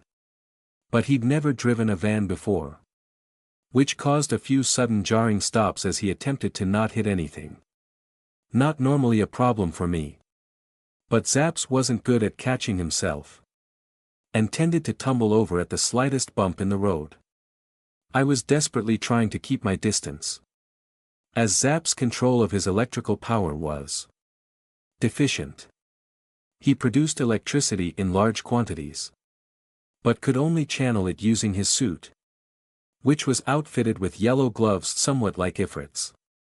His minion mask wrapped around his head, and was covered in small stickers depicting lightning bolts, but was open at the top to allow his long hair to flow out. Hair that often stood on its end when the static built up. Which was often. When I asked him why he allowed for such an obvious defensive gap, his response had been, "Helmet hair bruh. Are you going to sing the entire way there?" Grated Richard from the front seat. Apparently I wasn't the only one annoyed. Totally man. And he did. Which made for a really long and stressful ride to E12. Especially when Zaps would hit the part of a song where he would rock out and swing his head in wide circles, distributing sparks around the inside of the van from his hair. After the third time, Richard insisted he stop. Finally we arrived outside of the E12 precinct where Pebbles and Buzzer were being kept. And Mikey nervously found a parking spot well away from the main entrance. "This is all fairly routine, so I should be back shortly," said Richard. "Try not to get arrested while I'm gone." He left for the precinct, leaving the three of us alone. Although not in silence. Since Zaps had started singing again. Man. It feels really weird to just be parked in front of the station like this, said Mikey. Like. We all have masks on right in front of the cops. Feels like I'm wearing a target at the shooting range. I was told our anonymity in the masks makes us immune to detainment without cause. They don't really know who we are, so they can't just arrest us. Nah bro. They totally have my number, interjected Zaps. Nobody forgets the Zappinator. Yeah. Mikey and I flinched back from the shower of sparks as Zaps spun his head again. Then we exchanged a knowing look. I was getting better at nonverbal body language. Let's just not get arrested, said Mikey finally. It was 52 minutes as we waited in the van. Mikey and I played Gribblin' Tamer to pass the time, while Zaps seemed to entertain himself. But finally there was movement from the precinct entrance. A cop led a handcuffed Pebbles out the door, before removing the cuffs and apparently saying something to him. Pebbles just stretched his arms and walked off, flipping the officer the bird over his shoulder. I stuck a hand out the window to wave Pebbles to our van, and Pebbles headed over, the cop glaring at him the entire time while Mikey shrank in his seat to try and avoid attention. Yo Rolling Stone, said Zaps in greeting as Pebbles opened the back entrance to the van. I.e. Zappy Boi. Bringing the thunder, replied Pebbles, giving Zaps a fist bump that sparked. Hello Pebbles. Who might you be again? My name is Tu. I'm sorry Pebbles. Pina stabbed me and I wasn't thinking clearly. Would buying you both lunch make up for it? He scratched his helmet. Who's Pina? The sidekick in the white suit. Ack. Right. The brat with the Technicolor crap. He shuddered. Yeah, I guess I can understand that. Haven't felt pain like that since that one time Zappy Boi here punched me in the nards. Mikey flinched. And Zaps just laughed as Pebbles punched his shoulder. Tell you what, Pebbles continued. You can totally just buy us around at the Cyborg Panda and we'll call it even. Pebbles. You aren't supposed to mention vulgar topics at work. The sensitivity trainer said so. Pebbles gasped, and covered the spot on his mask where his mouth was with both hands. Oh no. They've ruined you. While we waited for Buzzer, I introduced Pebbles to Mikey. And Pebbles explained to me how the Cyborg Panda was in no way vulgar. And in fact, was what's known as a gentleman's club. It seems I had been mistaken about that. We passed the time filling Pebbles in on what had happened while he was in jail, including telling him my backstory. Pebbles just laughed and said he'd bet $50 on my being a villain's kid. Eventually though, we had informed Pebbles on everything that had happened while he was in jail. And Buzzer had yet to emerge. So we waited. And waited. After the third time Pebbles said, "What's taking them so damn long?" Richard exited the precinct and made his way to the van. Alone. He opened the passenger side door and got in, slamming the door angrily to close it. Then he pulled out his cell phone and started dialing. "Where's Buzzer?" asked Pebbles. "They aren't releasing him," answered Richard. "What, why the hell not? That's what I'm trying to find out." "A moment please. This is some bull. Buzzer did the job. Just like they wanted," grumbled Pebbles. "What job was he doing?" asked Mikey. "Vampire hunting." All of our phones rang. In an alarm pattern. Then a siren started going off in the distance. Ah shit. We all checked our phones, minus Zap's, who didn't seem to notice the alarm. The message read, "Emergency. Lockdown initiated. Please clear the sector border and seek shelter." "God damn it," said Pebbles. He opened the back of the van and exited, craning his neck to search for something. "Pebbles. What are you doing?" I asked. "Trying to see the wall." "What wall?" "The sector wall, kid." "Oh right. I guess you wouldn't know. It's a lockdown. Walls are going up." He started to walk away from the van, still trying to look eastward towards E13. I looked to Mikey hoping for an answer. But Mikey was just staring at the warning on his phone, face pale, and biting his lip. Richard was angrily messing with his own phone, muttering about trying to get the emergency notice out of the way. Zaps of course sat in his seat, bobbing his head to a silent tune. I decided to exit the van and follow Pebbles. I wanted answers. "Pebbles. Why are you looking for a wall?" "Sector wall. They go up during a lockdown." "Right. There." He pointed. From our new position we could see down a road perpendicular to the parking lot. One of the straight ones that led all the way to E13. Far off in the distance, I could almost see the border between E12 and E13. Except that there was a wall in the way now. One that went up. And up. And up. Sections rising out of the ground between the sectors. It was absolutely massive, quickly dwarfing the buildings around it in height as it extended. When it came to a stop, it was nearly 10 floors above the next tallest building. A wall of metal covered in countless scars and imperfections, such as the holes at the top, likely from where the sewer and subway tunnels intersected it, but which nevertheless looked solid and intimidating. It was calculation-defying. I had never realized such a massive structure was hidden in the ground between the sectors. On previous trips past the border I had seen nothing of note, except that the road that followed the border was slightly larger than usual, which was now explained. This was a true feat of human engineering. This was why I wanted to learn more despite my incompatibility with gizmos. "There's the wall bordering E13. Said Pebbles. "Come on. Let's see if we can find a spot to see the E11 border." "Pebbles. What are we looking for exactly?" "MHMO. When a sector goes into lockdown, the message is sent to all the surrounding sectors. And it doesn't say which one is locking. Keeps people from being surprised by the wall going up, or from being stupid and trying to leave the sector in a mad dash. They want people following emergency plans, not trampling each other in stampedes." Ah. Does that really work? It seemed to me there would be many ways of discovering which sector is locking quickly. Nah. People fall off the walls all the time. Then why are we checking manually? He shrugged. Got anything better to do? We couldn't see the other side of the sector from so far away.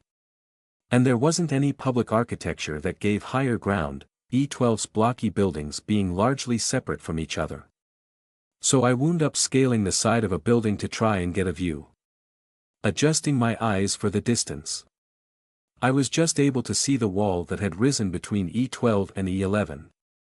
Meaning that it was E12 that went into lockdown. And we were trapped inside. Well, that's just perfect, said Pebbles. Once I'd climbed down. So it's good? I asked. I was admittedly nervous. I had seen a lot of things since I'd escaped the lab: exploding buildings, swarms of carnivorous organisms, people who could kill with a thought. But none of those had triggered a lockdown. So how bad was the situation now? Course not. I'm down $100. Thought for sure E13 would get hit with a lockdown first, said Pebbles. Aren't lockdowns dangerous? Pebbles, you don't seem very concerned. Tofu, tofu, tofu, he said, shaking his head. If you spend your time worrying about every little major disaster, you'll miss out on the good parts of life. Sure, the sirens are ringing. The seas are scrambling. And we have no idea what triggered the lockdown. But the sky is blue. No one's shooting at us. And I've got a fat paycheck waiting to burn back home. Take a deep breath. Smell that air. He took a deep breath himself, letting it out slowly. Just another day in Fortress City. Buzzer. This is bullshit. Stop complaining. We've been at this all night. Can't we at least stop for coffee? Whined Buzzer. The agreement was until noon today. Until then. We're not wasting a single minute. Not until we've cleared this nest out for good, asserted the hero. A gadget user who went by the utterly pretentious name of Dark Gauntlet. Likely because the name Gauntlet and most of its variations had already been taken. Oh, come on, continued Buzzer, unwilling to let the hero have the last word. A few minutes either way won't swing anything. Then you wouldn't mind staying a bit longer to make sure we get these last strays TCH. And then what, you'll just go back to shoveling Hellion shit instead. At least you're doing some good here. Don't know what you're talking about, Gloomy Glove. I was held hostage and forced to work by Trebla. Pfft. Please. Tell me another joy, Buzzer. Your face. Dark Gauntlet just grunted in disgust and turned back to the front of the van. Unwilling to carry on the juvenile back and forth. Likely cause that's the best he's got.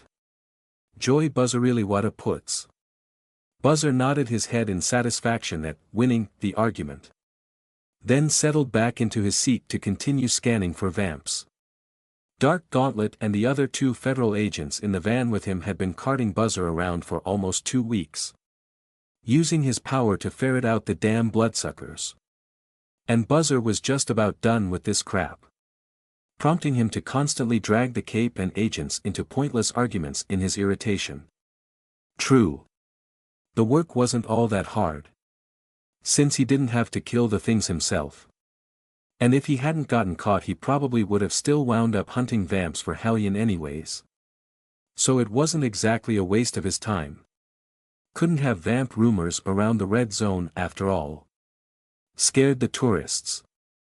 But the difference is, I get paid when I do it for Hellion.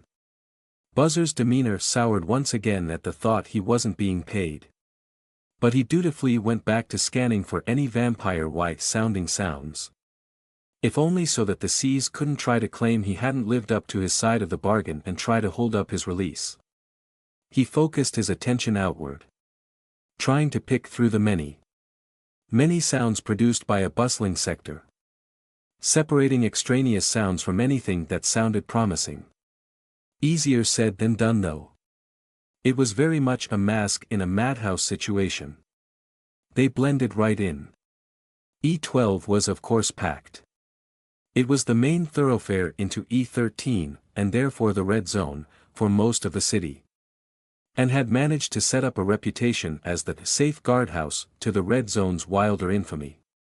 All bullshit, of course. It was just as dangerous as any of the outer sectors. But with its restrained architecture, powerful hero team, and the former Espada having driven most mutants away, the sector attracted many a tourist to stay a night in its stately hotels and commute to the red zone in the morning, or evening more likely. An endless parade of tourists and transportation. All of which made it rather difficult for Buzzer to identify the telltale sounds of a vampire. Was that person in the alley silent because they were smoking a cigarette on their break, or was it because they were a vampire and couldn't speak? Were those two accelerated heartbeats in a private room a couple getting down, or was it a victim enduring the vampire's latest feeding? You couldn't always distinguish a vampire from a human by sound alone, the sound of their heartbeats were too similar. A fact that Buzzer had always found distinctly creepy. Come on. Just where did they get to? They'd found 3 nests over the past 2 weeks. Kinda high for a single sector. But one of the nests had been a fresh offshoot. So luckily it seemed they had caught the vamps as they were building up to scatter and disperse. Only problem was that his Cape babysitter had let 2 of the vamps get away from the nest they hit last night. With every minute that passed, and every beam of sunlight that filtered out over the rooftops of E12, it was more and more likely that the 2 runaway vamps would go to ground for the day. Which would make finding them nearly impossible. It was a vain hope.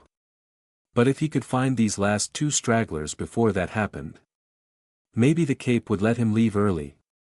And not waste half of Buzzer's day trying to find more nests that likely didn't exist. Buzzer heard the whine and latched onto the sound. It had come from only 2 blocks away. He held his breath and listened closely, hoping it wasn't just an old air conditioner or something. Got one. North of us. About a block and a half. You sure would. I have said something if I wasn't he north. Let's go. The driver grumbled but changed lanes. Then turned the van north. Buzzer guided them to an area full of identical-looking apartment buildings. Boring and drab like most of the sector. Telling the central agents to shut up for a moment, they hadn't said anything. He then narrowed the location down to somewhere between 2 buildings on their left. He had the driver pull into the alley between the buildings. Alley looks empty to me, Buzzer, said Dark Gauntlet. It wasn't in the alley. It was up in one of the buildings. Shit. Did it attack a civilian? That's what I'm trying to find out. Make yourself useful and check for broken windows or something. The hero went to do just that. Slamming the door to the van as he exited and causing Buzzer to curse at the unexpected bang. For the millionth time he wished his power had presented in a different way. He didn't have super hearing. He manipulated the sound waves so they reached him. And it was rather easy to blow out his own eardrums if he wasn't careful. Something he'd already done several times over the years. Practically a bad trigger if you thought about it. Thank God for HH health insurance. Jeez. The hero saw no signs of a forced entry on either building. So they were forced to wait as Buzzer scanned the area. Waiting for the telltale whine of a vampire. Ha. Got her. Left side. 3rd floor. 6th window from the right. The hero approached that section of the building. I don't see any forced entry, Buzzer. You sure? Yes, I'm sure. I'm a professional. Unlike some people I know. The Cape scoffed. I just don't want to interrupt another couple, Buzzer. That only happened once. And it was hilarious. Dark Gauntlet shot a grappling hook from his glove that latched a few floors above the target window. Then he scaled the building. The mechanical systems in his gloves and the hero's own training making quick work of the vertical distance. Buzzer had to admit. For a B-list hero, Dark Gauntlet could move when he needed to. And his combat skills were rather impressive. Vampire nests tended to have around 3 to 5 vamps per. And Dark Gauntlet had taken out all the ones they'd found by himself. Making the extra agent waiting in the van with the bolter redundant, although Buzzer suspected the agent's true purpose was probably to keep an intimidating eye on him. He was the kind of hero that minions hated. Not enough of a threat for the villain you're working for to stop their oh-so-important plans and help. But skilled enough that even an above-average crowd of mooks would be going home with broken bones and hospital bills. Dark Gauntlet reached the window in question. And hesitantly leaned in to look in case Buzzer was being a little shit again. This time though it seemed Buzzer was on the money. I see it. Confirming no armband. Going in. The hero flexed his legs and kicked off from the building. Arching out over a dozen feet away from the wall before reaching the end of his swing and reversing course. He hit the window feet first. Gizmos in his boots shattering the glass away from him and into the room. Then the fight was on. Dark Gauntlet attacking the surprised vampire in a flurry of punches. Kicks. Stun batons. And whatever else was stored among the hero's gadgets. The vampire reacted quickly. Counter-attacking with claws. Strength. And of course attempting to bite the arrogant human prey that dared attack it. A high-pitched whine streaming forth from it the entire time and setting Buzzer's teeth on edge. An epic fight that would have fit into any action movie with ease. Or at least. That's what it all sounded like to Buzzer. There was far too much noise for Buzzer to make out exactly how things were going. Especially with the droning whine the vampire was producing. He contented himself with imagining the clawed fists that were no doubt punching the daylights out of the rugged hero. Maybe they'd get into a desperate scuffle that would wind up with the vampire biting his ass or something. Heh. But unfortunately, Buzzer had to put that humorous fantasy on hold. As he could hear the second whine that was picking up in another room of the apartment. The door to that room had been closed. Making him think the corresponding heartbeat was in an apartment next door. Perfect echolocation his power was not. Heads up. Sounds like the other one is here. Coming at you from somewhere in the rooms to the left of the entry point. You couldn't mention that sooner, bite me. I can't tell them apart from people unless they use their wings. Maybe I'll let them bite you. The second vamp joined the fray. And the discordant noise they put out drowned out Buzzer's ability to listen. The whine giving him a headache. Ugh. I could have had eye lasers or something. But no. What? Buzzer leaned forward in his seat. Concentrating hard. The apartment was a mess of noise. But that whine had come from a different floor altogether. Ah. Bad news. Looks like we might have a third vamp. What, air? 4 actually. No wait. 5. I'm not. Looks like we found a 4th nest. They must have.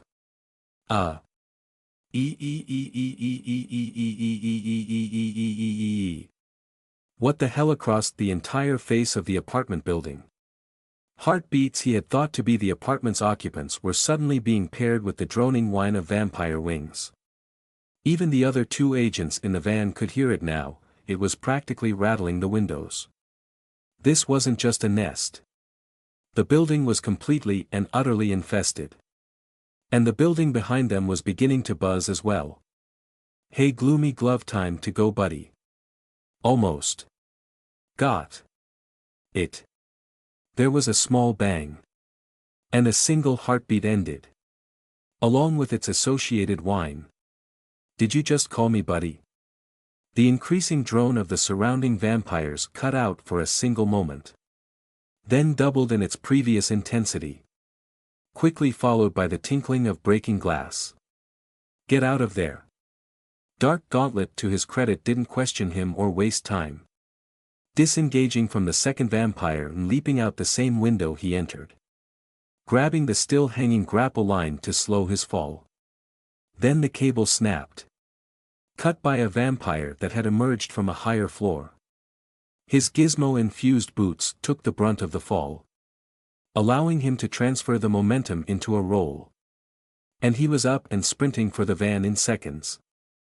After a brief look over his shoulder to see what had Buzzer so worked up, he immediately began screaming into his comm for backup. The two central agents in the van were likewise quick on the uptake. The one with the gun sticking it out a window to cover Dark Gauntlet's retreat. The one driving already hitting the gas to intercept the hero's path and get them out sooner. The next few seconds were a blur of activity. Dark Gauntlet leapt for the open door of the van and just managed to grab hold of the doorframe. The agent with the bolter began firing off rounds. 3 vampires landed on the roof. And the driver floored the pedal, lurching the van towards the mouth of the alley. Buzzer concentrated on using his power to keep the overwhelming buzzing whine from making their ears bleed. Bam! And then something big hit the side of the van, rolling it end over end. When it finally came to a stop, Buzzer threw up. On one hand, his helmet detected the bile and automatically unlocked the mouth panel to let it out. On the other hand, he was suspended nearly upside down, and the vomit just splashed back and leaked under his faceplate anyways. Ack. Pft. Pft. Pft. You.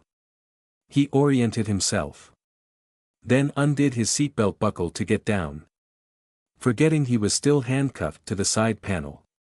It wrenched his arm and slammed him against the side of the van. Ack. God damn it. Gloomy GL, Dark Gauntlet. Get this thing off of me. 1 second. We don't have a second. Buzzer spun in place, suspended by the handcuff. His feet just barely reached the floor. But he was having trouble standing due to his dizziness and the uneven footing. When he finally got turned around to view the central agents, what greeted him was a grim sight. The driver had been buckled in, but the agent with the bolter had gotten tossed like a peanut in a tin can. His neck was snapped, and Dark Gauntlet was pulling the bolter out from under the man's corpse one-handed, his own left arm limp at his side. The gun finally came loose, and Dark Gauntlet immediately pointed it at Buzzer and shot the handcuff chain to snap it. Jesus! Before turning to the driver and helping the dazed man out of his upside-down seat. I'll cover you too, said Dark Gauntlet once the man was upright. We'll aim to get inside somewhere and barricade ourselves. Reinforcements are coming. The door to the van was already ajar, and Dark Gauntlet led the way with the bolter while the driver and Buzzer stumbled out after him.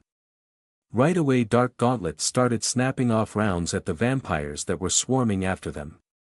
Buzzer sprinted past him towards the nearest building that didn't sound like an angry beehive, not sparing a single glance over his shoulder, and already using his power to probe the area around him to try and plan his escape. This wasn't his first rodeo. A lifetime of working as a minion meant he'd had to run through more than one chaotic mess with his head down. Let's see. All the angry vampires are behind me. And the big thing that hit us was. You've got to be kidding me. Really, you let a truck hit us learn to drive a getaway van? Asshole. There's like no traffic this early and you hit the one damn truck on the road? Not exactly. The time for this, said the agent, gasping. Needs to enhance his cardio routine too. The two of them ran across said nearly empty street to another apartment building. Luckily one of the residents was just coming out of the main entrance, and the two nearly barreled into the man. Move it or lose it, yelled Buzzer. The man recoiled in shock. Either he recognized the HH uniform, or perhaps he was finally noticing the vampire swarm. Central Agent. "Get inside," said the agent, following Buzzer in. The three of them scrambled into the antechamber of the building. Only Buzzer and the agent stopping to look back out the door at the hero. Dark Gauntlet had held the leading edge of the swarm back nicely. A bolter with a full clip went a long way. But he'd gone back for the truck driver. He wasn't going to make it. They waited with the door open, of course. But Dark Gauntlet and the man he tried to save were swarmed by dozens of vampires before they got even halfway across the street. Damn heroes. Every time. They closed the door. And retreated further into the building. Tofu. "Any news on the Buzzer situation?" asked Pebbles as we returned to the van.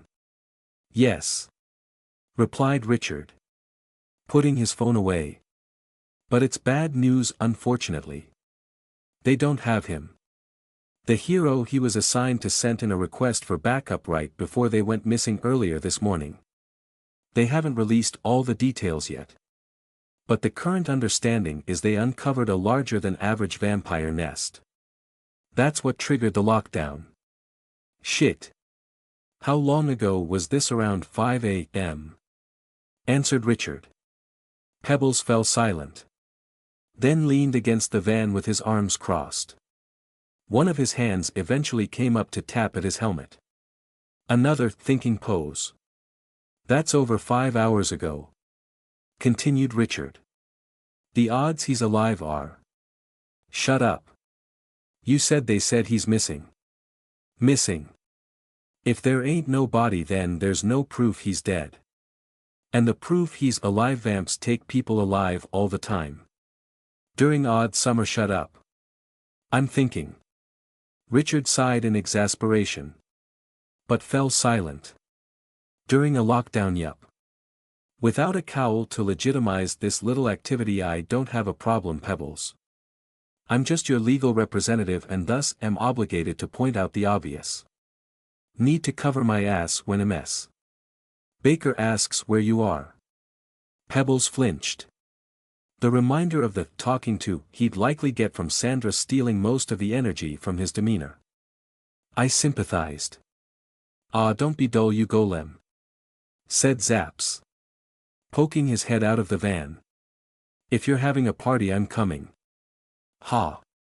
Yeah. I should probably bring the human bug zapper, shouldn't I?" Richard rolled his eyes at the exchange. But added. "I'll stay here at the station. It's safe as any shelter. And if the situation changes, I'll let you know." "Thanks. I'll drop the rookies off at a shelter and then be on my way. Unless you two want to hole up in the police station," Pebbles asked, turning to us. Not really," answered Mikey.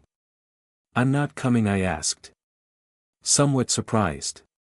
"No. I'd rather Sandra not rip my head off for repeating the same mistake twice. Senior members only, I'm afraid." "I see. I'll stick with Mikey then. The police donuts were likely stale anyways." "All right then. Now scoot over, kid," he directed at Mikey. "First thing to know about rolling with Pebbles, I drive."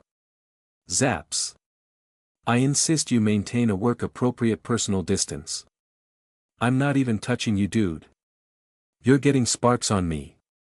It's just static. Chill your beans."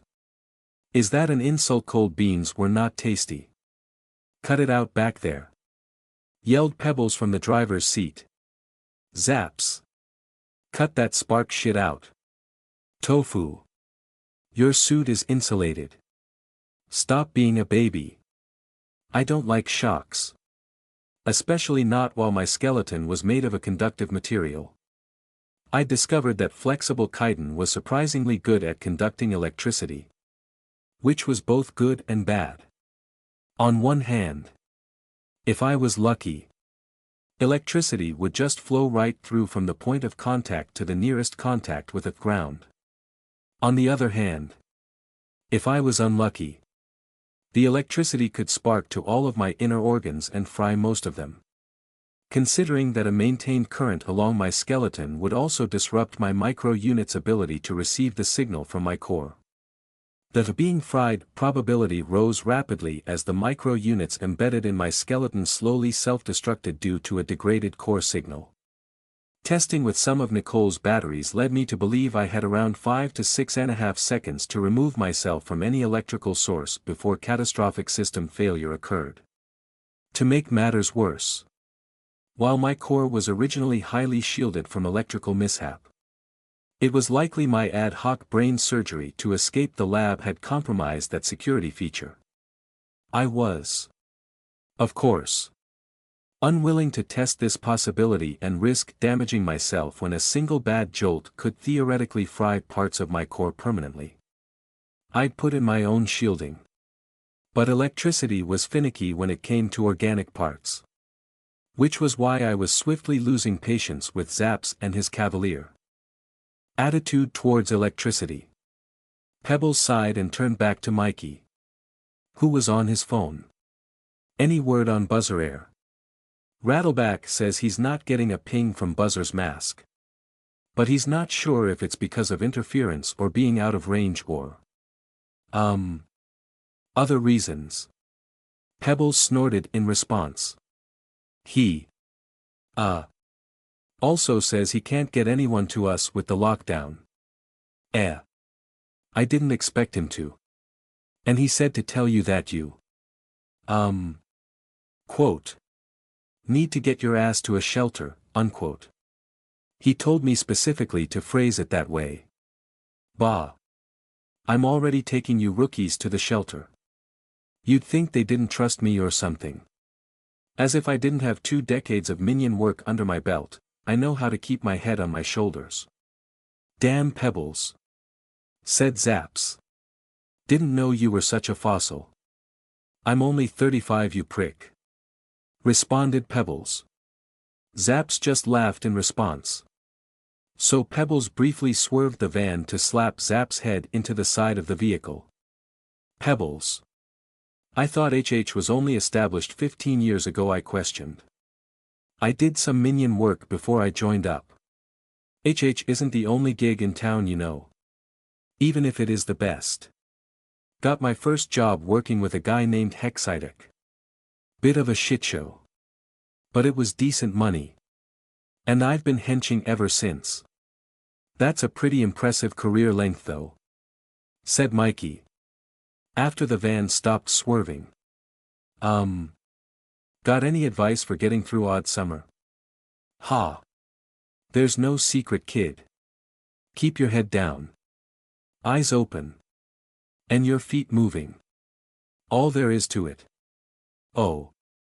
And never join a quick cash run where the cowl's big score is a bank. You'll get pinched for sure. Case in point. He pointed at himself. In fact, best to just avoid bank jobs all around if you can. Oh. And this one's important, never join an established crew on a job where they only need one more person.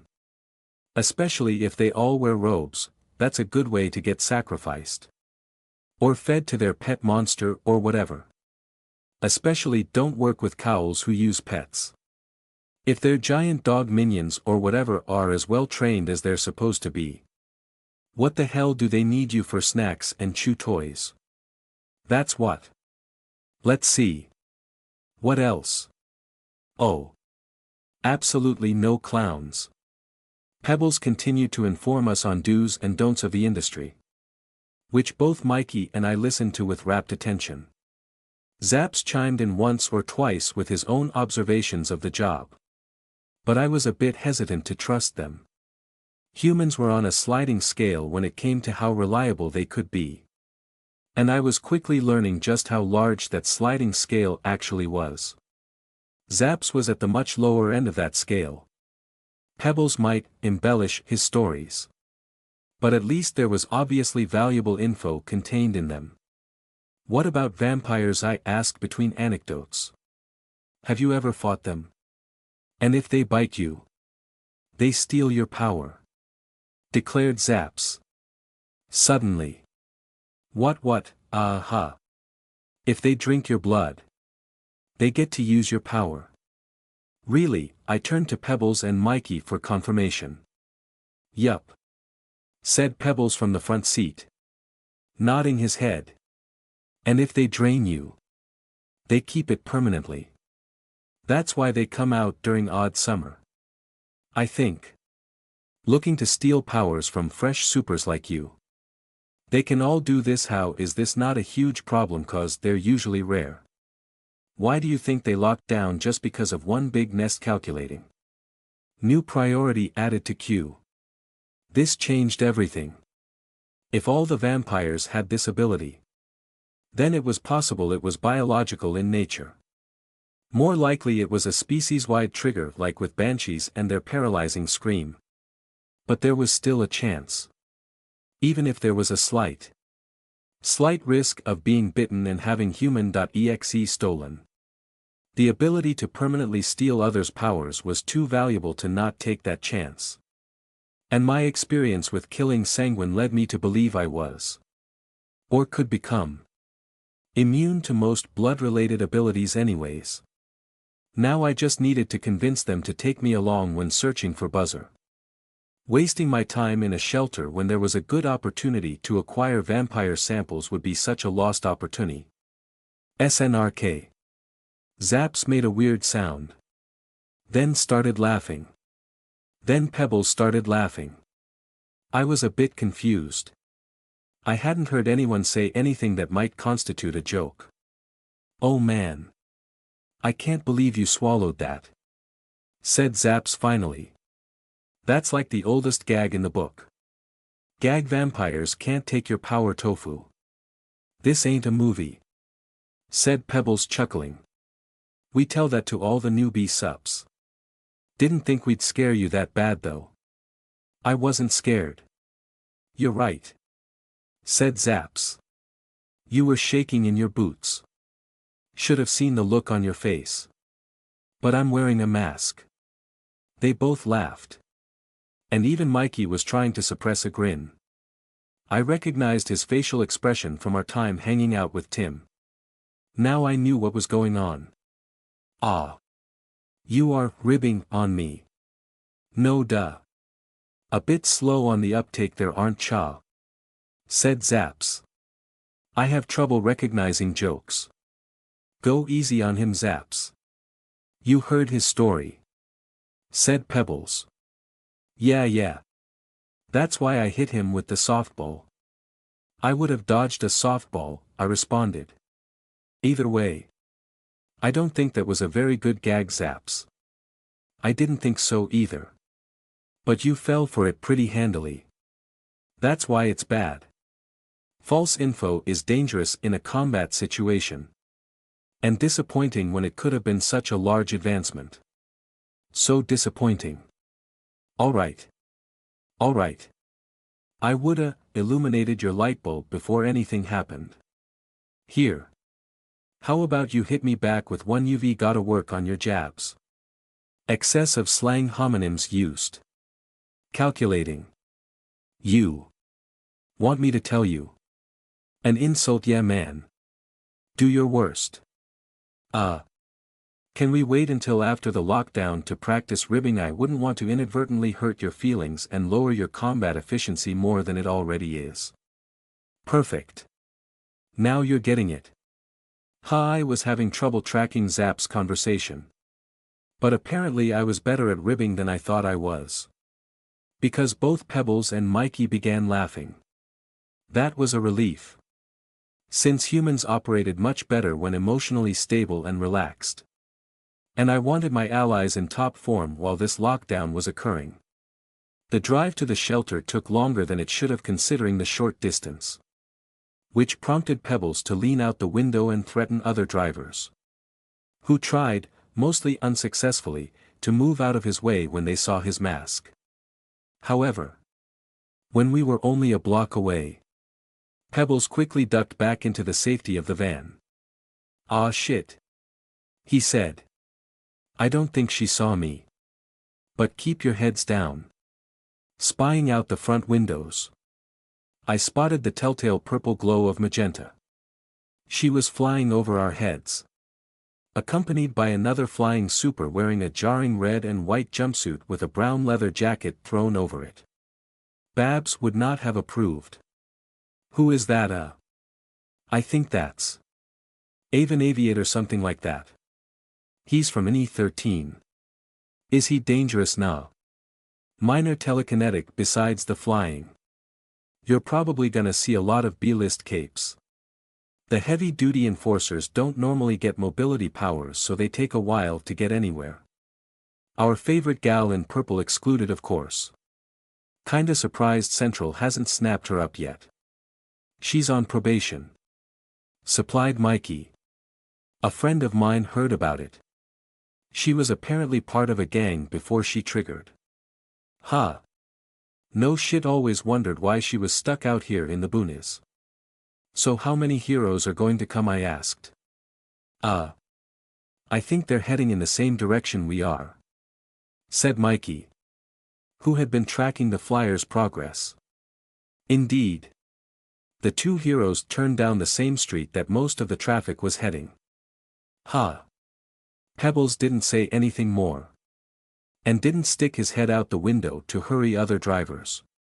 Mikey seemed nervous about the near encounter with heroes and kept surreptitiously scanning the sky while slouching in his seat. And Zaps just tapped a rhythm to some unknown song on his mask with his fingers. Eventually the traffic crawled forward. And we made the turn to the shelter, giving us our first view of the building.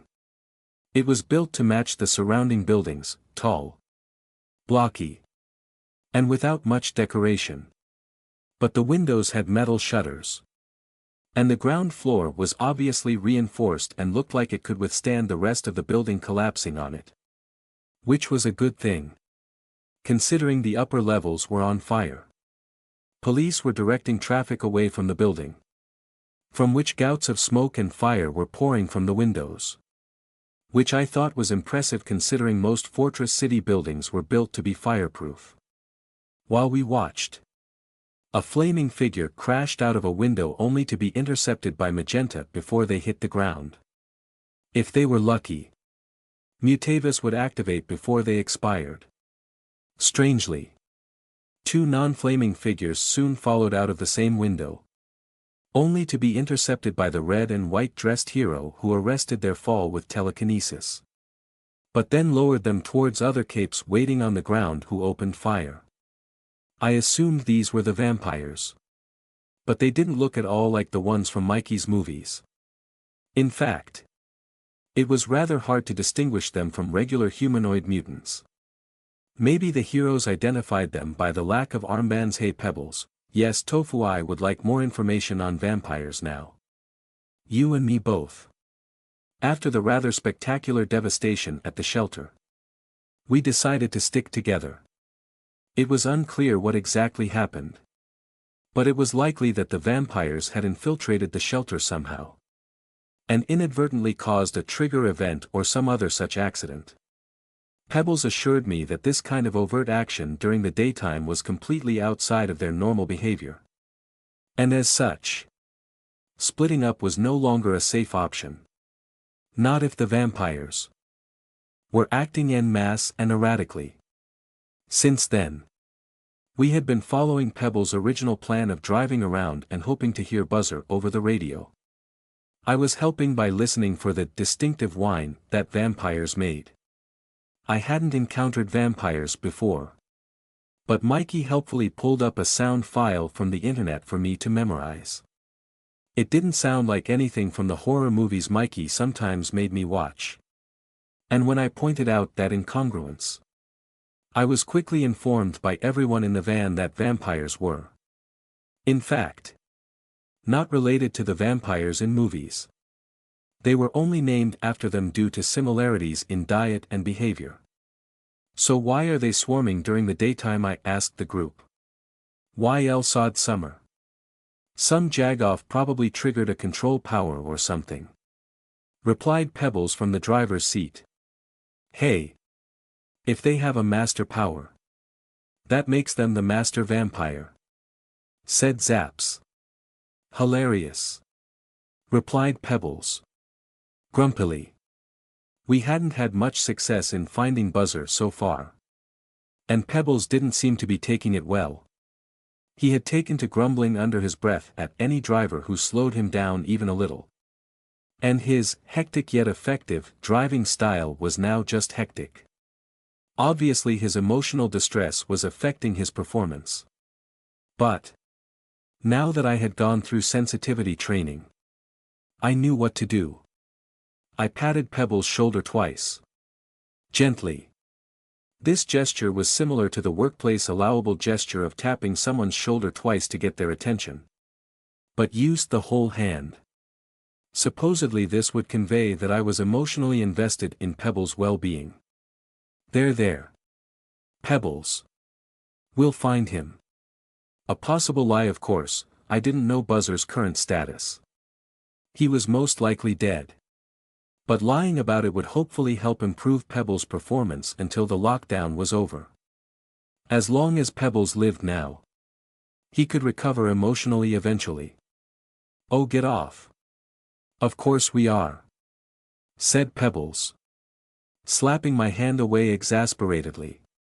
I was worried for a second that I had chosen the wrong action. But Zaps was snickering. So I likely hadn't overstepped social bounds too badly. And Pebbles' driving performance improved by about 11%. Not back up to his best. But better. Objective achieved. That said, this isn't working, continued Pebbles, after he finished grumbling. We need a new plan. Oh. Dude, said Zaps. I could zap the van and supercharge us. We could just zoom around a sector real quick. That's not how that works.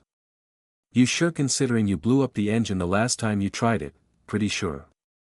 Oh. Right. I forgot about that. Pebbles sighed. Any sane ideas? I considered possible options. My normal method of tracking was via scent. But that required me to know where Buzzer was last seen. And could be unreliable even if I knew where that was. My previously successful hunt of Sanguine was admittedly more due to luck than skill. I eventually came across one of his minions reeking of blood and just followed them. Attempting to listen for vampires was a better option. But also came with its own difficulties. What little practice I'd done with acoustics was limited to dampening them, due to the banshee encounter, and sounds within the range of human speech. Plus, it relied on the vampires actually making noise in the first place. Frankly, among our little group in the van, we didn't have the power set necessary to narrow down the search range. Pebbles. Are there any cowls who might be willing to assist us? Someone with a tracking power set. He considered it for a moment. I know of a couple. But not really anyone who would help us. Not many cowls willing to step into a lockdown. If there are, I'm sure Rattleback is probably asking them already. The van fell into silence for a bit. What about heroes? Asked Mikey. Hesitantly. Pebbles shrugged. If they come across him before we do, they'll save him. I wouldn't rely on it though. They've got a whole sector to worry about. They won't go out of their way for a minion. Right. But they know where the vampires are. Maybe we could follow them. Pebbles paused. Then turned slowly towards Mikey, who slowly withered under Pebbles' silent stare. Then Pebbles punched him in the shoulder. Ha! That's what I'm talking about, rookie. Minions chasing after heroes. It's just crazy enough to work.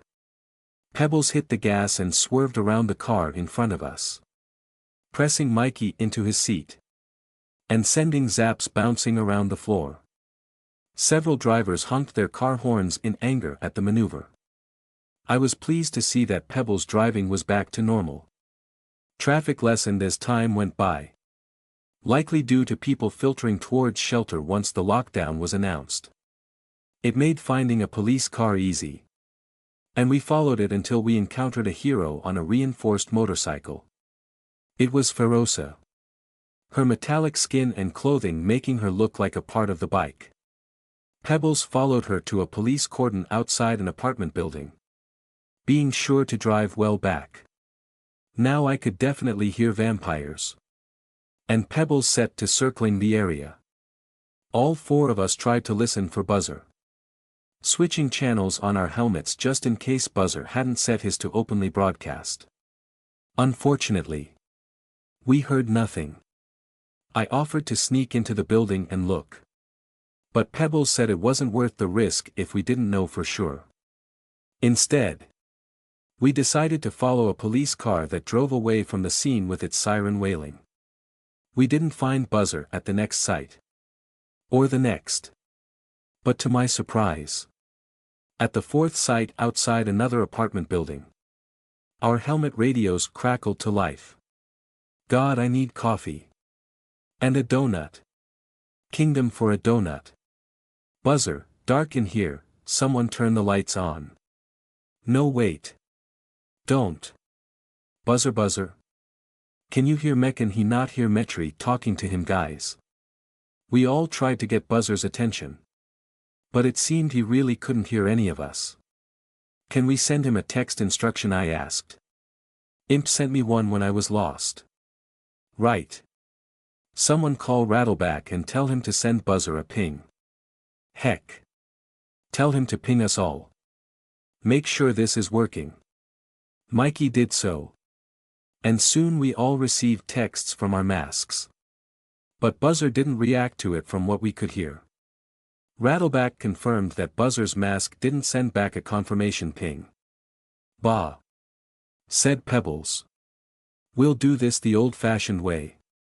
The old-fashioned way consisted of driving around the area and trying to approximate Buzzer's location from how much static was on our radios. It worked surprisingly well, however. It also placed Buzzer's location in a rather difficult-to-reach spot. So he's inside the building surrounded by police. That's not the worst thing ever, said Pebbles. Yeah. You know what, this is good. We can just let the heroes handle it. They'll rescue Buzzer. And then we can just pick him up afterwards, he nodded to himself. I agreed. It was somewhat disappointing that I wouldn't get vampire samples. But if the heroes would take on the task, and the risk, then all the better. Perhaps they would have some samples at the nearest morgue I could appropriate later. Pebbles parked the van a half block away from the cordon, in a spot where we had a good view of the building. It was another of the boring apartment buildings that littered E12 just past the hotels that surrounded Ashwood ST's terminus. Personally, I found the lack of tiered architecture and its labyrinthine qualities made me feel somewhat exposed. But admittedly it made hunting vampires easier from the look of things. They wouldn't be able to escape to other buildings without descending to street level. And the cops had taken advantage of this by placing police cruisers at equal distances around the building and settling in to wait for the heroes. Eventually, 3 heroes showed up. Ferosa, Hydrox, and the flying super from earlier who I now knew was called Avus. They spoke briefly with some of the police. Then Ferosa and Hydrox entered the building while Avus flew along the outside, seemingly tracking their progress. Their strategy soon became apparent, as a vampire burst through one of the windows and tried to escape to the street, using its wings to break its fall. Avus quickly caught that one with telekinesis, before sending it hurtling to the ground. Its fragile wings bent out of shape. It smashed into the pavement, then shuddered slightly as it died. This sequence of events repeated itself 3 more times over the course of the next 10 minutes. And then the heroes exited the building, talked to the police briefly, and left. Where's Buzzer? Asked Zaps. He's probably holed up in some hidey hole somewhere, said Pebbles. They probably missed him. He'll be out soon. Look. Cops are going in. Several officers entered, looking somewhat tense. but more confident now that the heroes had cleared out the building. Shortly, an ambulance arrived, and 2 paramedics followed the police into the building, only to exit quickly with a man in a wheelchair. It wasn't Buzzer. We waited longer, but it soon became apparent that Buzzer wasn't coming out. Some people in a black van a bit like ours showed up to deal with all the bodies, and the police started packing up and leaving in their patrol cars, until it was just 1 unit left. They were taking statements from a few civilians that had been brave enough to leave their homes. It was all rather casual, and somewhat frustrating for us, considering we could still hear Buzzer over the radio.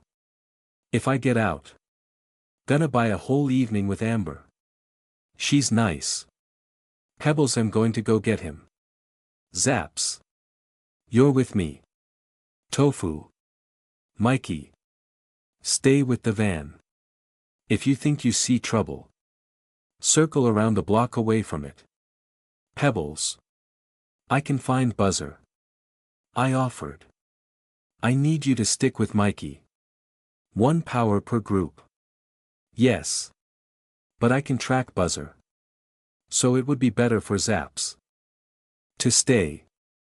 I'd rather have you rookies out here where it's safer. The major threats have already been cleared from the building, and I have the ability to find Buzzer quickly. We go in, get Buzzer, and get out. And maybe grab a sample or 2. Pebbles sighed and looked over at the building. The cops had finished with the civilians and were driving away, leaving the street to empty as people fled back into their homes or left to get to an emergency shelter. He rapped his knuckles on his helmet a few times before coming to a decision. "Fine. Fine. But if anyone asks, you waited in the van. Pebbles. Sandra will know if I..." Yeah. Shut it before I change my mind. Zaps. You're with Mikey then. Mikey. Whatever you do, don't let Zaps drive. Ah. Come on, Pebbles. I promise I won't shock the van. I mean it. Tofu. Let's get this show on the road. I exited the van, leaving a disappointed Zaps and nervous Mikey behind, and walked with Pebbles to the building. The apartment we approached looked nearly identical to the one where the Espada had kept Jasper, down to the beige paint. I expected navigation to be easy. We reached the entrance and found it locked, so Pebbles stood aside and gestured for me to open it. At first, I tried to imitate Jasper's method of opening locked doors by slipping tendrils into the keyhole and trying to move the tumblers. But Pebbles' frustrated foot tapping convinced me to just brute force it. There was some kind of device blocking the tumblers anyways. "So how are we doing this?" he asked as we entered. "I'll track him by smell. Like one of those dogs in the movies, maybe, hopefully not." The only dogs I'd seen in movies were the ones in The Thing, and those had gotten eaten. Not tracked anything. We scoured the first floor of the building, making sure to go by each entrance. And almost surprisingly, I picked up Buzzer's scent quickly. He came through here. Shoot. You can really smell him. You sure it's him? Yes. I think he threw up. It's distinctive. And it was. But I also smelled blood. I tracked Buzzer from the entrance he used to a stairwell, and then up to the 3rd floor. There were obvious signs of a fight here, and several doors had been pulled off their hinges. Looking past the caution tape put up by the police, we could see the inside apartments were a mess. One civilian poked their head out, but slammed their door closed again when they saw us. Our attempts to knock and question them about what happened were met with only silence. I had to convince Pebbles to stop pounding on his door before the police were called again. We searched through the rooms. From the sight and smell of it, several civilians had made a stand here along with Buzzer. From the amount of blood, I wouldn't be surprised if someone died. But we could still hear Buzzer on the radio. So we knew he had survived this encounter. We just couldn't find him. I began slowly backtracking, searching for a trail that led away from the blob of scents that surrounded the destroyed apartments. Finally, I found an offshoot back on the first floor. It was lucky that Buzzer threw up, because I might not have found the trail he left over the nearly overpowering smells of blood, urine, and another oily substance that smelled strangely sweet. The odd thing was that this new trail didn't smell of Buzzer's blood. And it soon became apparent why when we reached the second entrance the trail led to. This entrance was destroyed. Simply battered inwards. And outside was a scene of destruction. There was an overturned van in the street.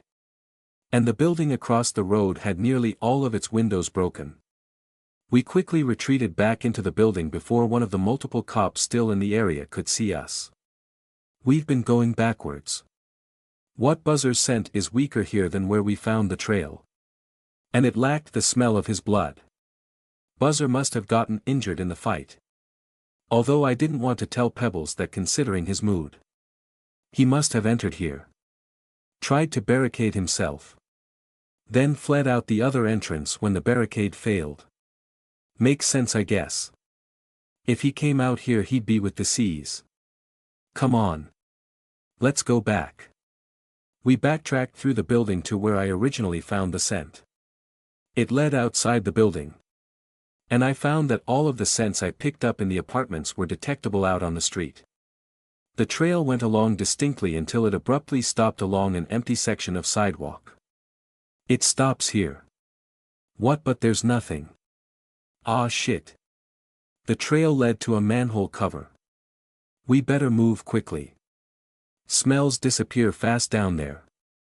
I moved to pick up the cover. Whoa. Hold up, Tofu. You aren't going down there. Why not? Like I said earlier. Senior members only. Sandra will rip my head off if I bring a rookie sewer diving. But how will you track Buzzer without me? Ah. Right. Ha. Let me think a bit. Pebbles.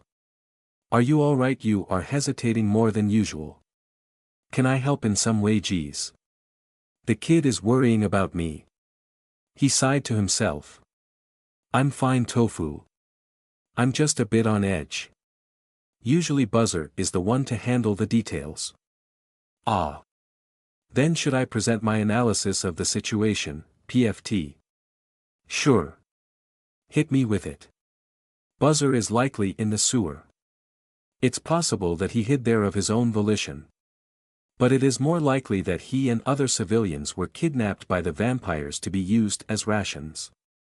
Thus, his rescue is time-sensitive. I've been on multiple hunting trips into the sewers and am confident in my ability to navigate them unharmed, as well as deal with any organic life I come across. Furthermore, Alright. Geez. I get it, nerd. You're channeling your inner Trebla. Pebbles. Using nerd and similar words in a derogatory fashion is to be avoided according to company policy. Good lord. They did a number on you. After we get Buzzer. Remind me to sit you down and tell you about the things they don't teach you in that foo-foo class. But for now we got a bonehead to save. Mikey drove the van over once Pebbles called the others on the radio. Pebbles needed to retrieve a few odds and ends from the van, including a metal baseball bat and a small med kit. Zaps wanted to go with me instead, since he could zap those bugs into oblivion. But Pebbles denied him. One bonehead has to stick with the domino. So why don't you stay? And I'll go with Tofuyu and Tofu. In the sewer together. Unsupervised. Pebbles looked back and forth between Zaps and I. Several times. Nope. Ugh.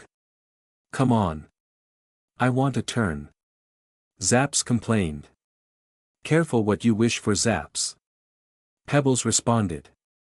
I reconfigured my body into my preferred combat form while Pebbles prepared. So much easier and smoother with flexible chitin as my skeleton. And foldable muscle that stretched effortlessly. I just flexed a few muscles and my pieces reconfigured. Almost no micro-unit shifting required. Which meant no wasted calories, wonderfully efficient. I was eager to give my new upgrades a trial run after the time spent training with them. Pebbles confirmed he was ready. So I lifted the manhole cover. And climbed face first into the tunnel. Ah! Over here. I picked up the trail. The tunnels under E12 were about what I expected. We weren't far enough away from E13 for the local ecology to differ greatly. And the architecture was more or less the same unlike the surface. But what did make a difference was the smell. The scent of human waste was nearly overpowering. And made tracking difficult. I was forced to use alternate means. Such as marks in the scum. Or finding splatters of recently spilled blood. I found it interesting that the overall smell of the sewer triggered a slight feeling of disgust in me. Apparently this was another of human.exe's prepackaged instincts. Because the feeling vanished as soon as I turned it off. It was no wonder Nicole was so desperate to ensure the Nessie's survival. Food wouldn't be nearly as tasty without them keeping the air fresh. Damn. How deep do you think they went? Asked Pebbles. Looking down the vertical tunnel I'd found. This one had a spiraling, rusted metal staircase which descended into darkness. Likely a leftover from a cowl hideout judging by the strange iconography imprinted into the metal. I doubted public services would have bothered with artwork in a sewer. It's hard to say. But I doubt they went much deeper. My friend Nicole said she only ran into vampires in the upper levels. Since the lower ones are too dangerous for them. Wonderful. I went down first. Using the concrete walls to support my weight more than the rusty staircase. Pebbles was likely threatening its weight capacity as it was. And the water dripping down the tunnel made footing precarious. Hopefully there wouldn't be too many other humans with Buzzer. They would likely insist on bringing them along when we left. Which would be complicated if we were running. We reached the bottom. And I continued leading the way. This tunnel was rough-hewn, more evidence of being a former lair. And intersected with several side corridors. Most of which looked to be in decent repair. Some of the lights were even on. Which meant I could easily see the blood smears that led down the hallway. Place gives me the creeps. Said Pebbles. Yes. The lights bother me. The lights it means this lair still has power. Which could mean traps. Or malfunctioning gizmos. Shit. You sure Buzzer's in there? Yes. His scent is fresher here. Well. If there are traps or whatever. The vamps probably triggered them. Just. Be careful, alright, of course. We advanced one room or hallway at a time. Giving me time to check for tripwires. Pressure plates. Laser sensors. And a variety of other possible trap triggers I knew of from my time in the New Dawn Inc. laboratories. It was rather nerve-wracking. As I wasn't finding anything. Which could mean there was nothing to find, likely. Or there was and I simply wasn't skilled enough to see it, possible. After all, the scientist's goal technically hadn't been to kill me. Only to train me. Whereas a solitary villain would likely have little compunction about obliterating any intruder who wandered in. I couldn't rely on any traps having tells. We made slow yet steady progress. And despite Pebbles' frustration with the pace, my paranoia eventually paid off. Following the trail through the facility led us to a large crack in the wall of a hallway. Through this crack was the beginnings of a subterranean cavern. The entrance of which held a large, ankle-high pool of water fed by multiple trickling cracks in the ceiling. Strung just inside the entrance. Low to the ground.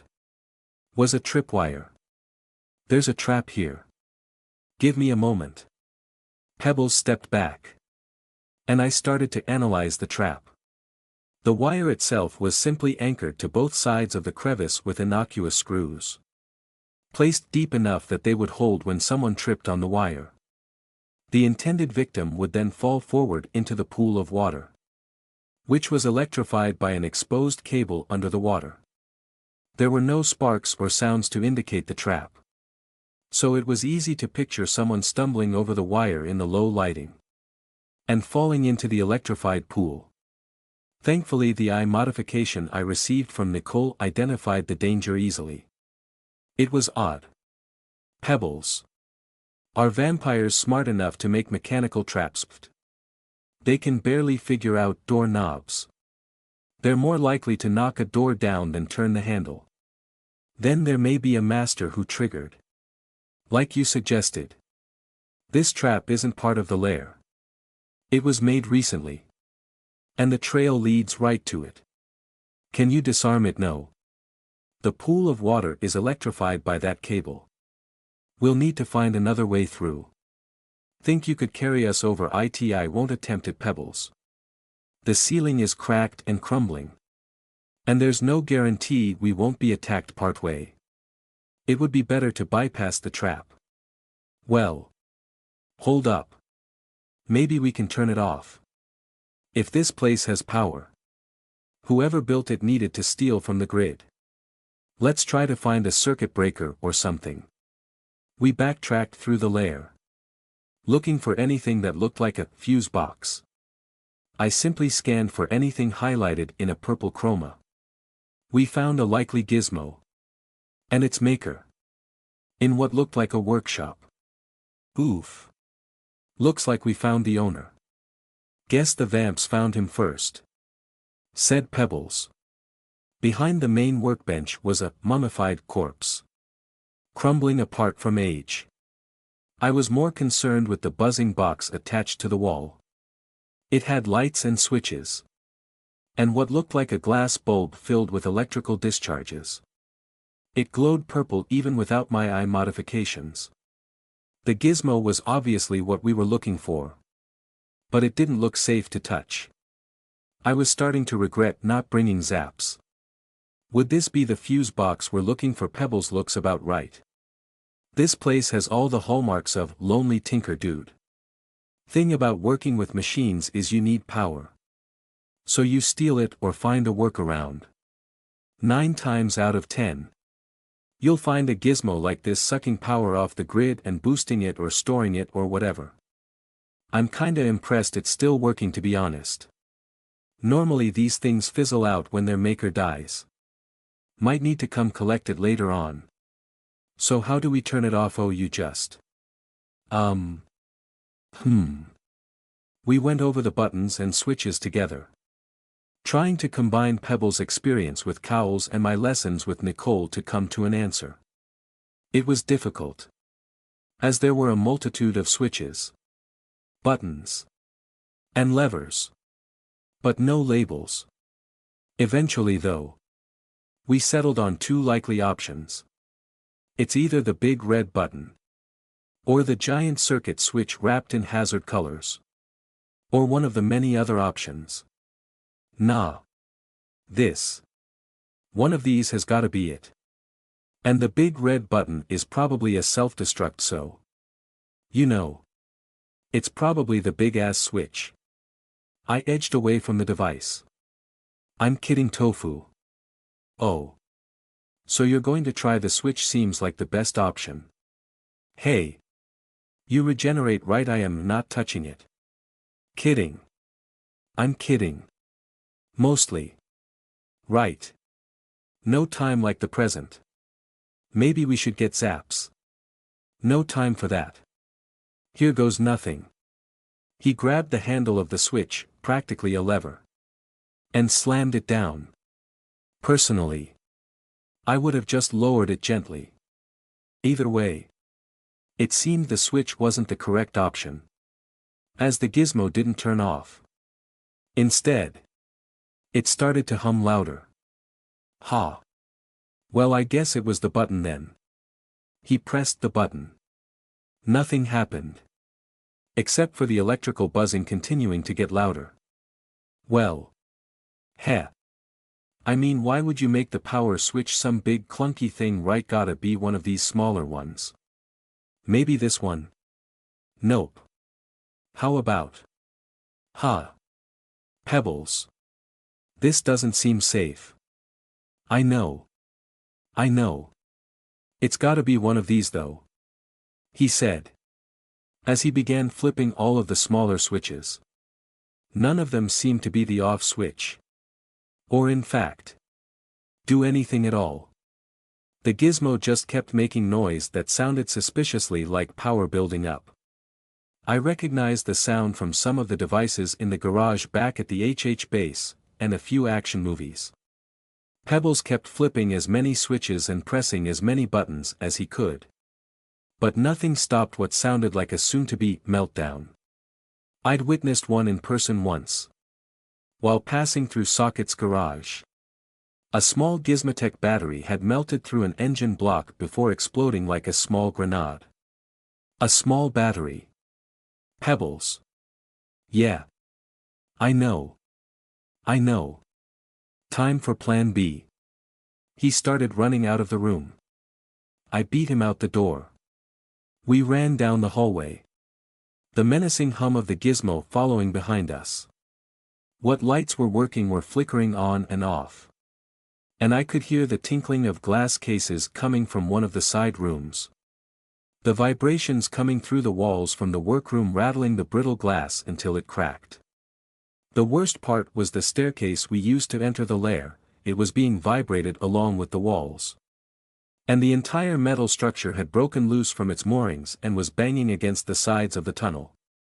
It created a terrible racket. And I doubted it would be usable even if it didn't shake itself to pieces. Through here! Yelled Pebbles. He dashed into a side room where the walls looked thickest. It was empty except for a couch and broken television.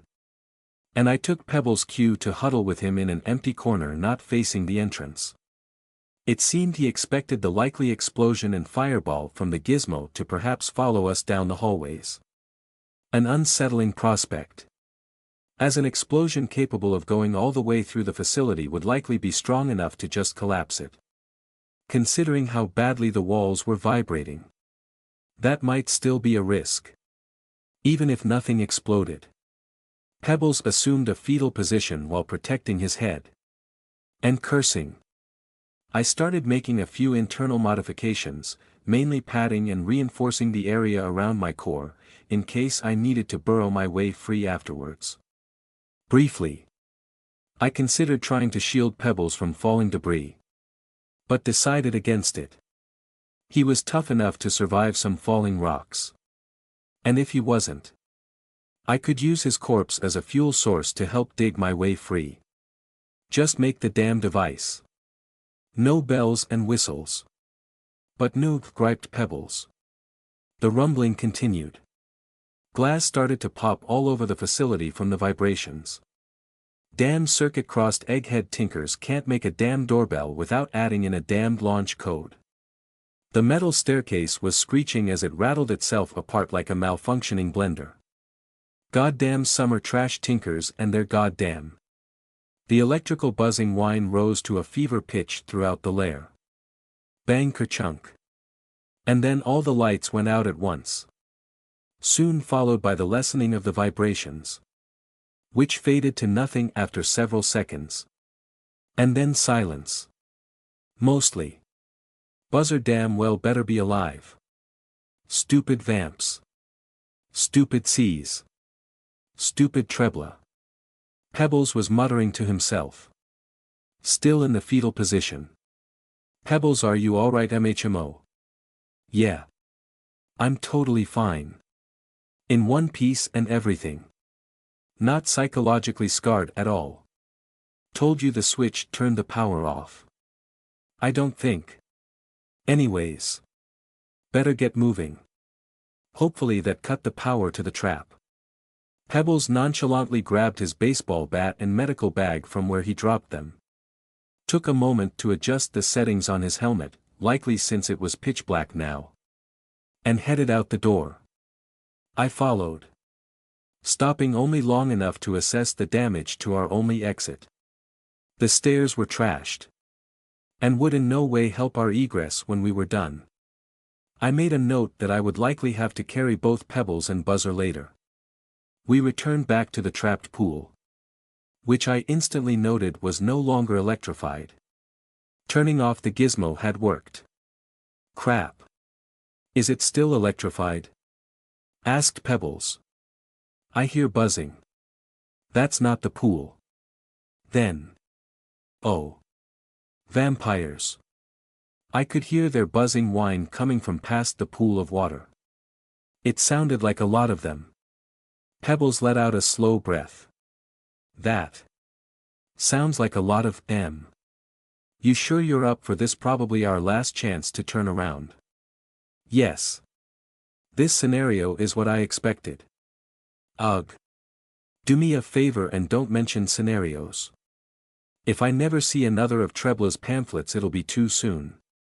That was a shame. I thought Trebla's bank heist was masterful in how it accounted for all known factors and many unknown ones. I still kept a copy of it in memory. Continuing forward. The crevice opened into a proper tunnel. The walls jagged and rough except where the dripping water had worn them smooth. Partway through there was even a stalactite. Just like the caves in video games. And I stopped to take a picture with my cell phone. So I could show it to my friends later. The pool of water ended halfway through the tunnel.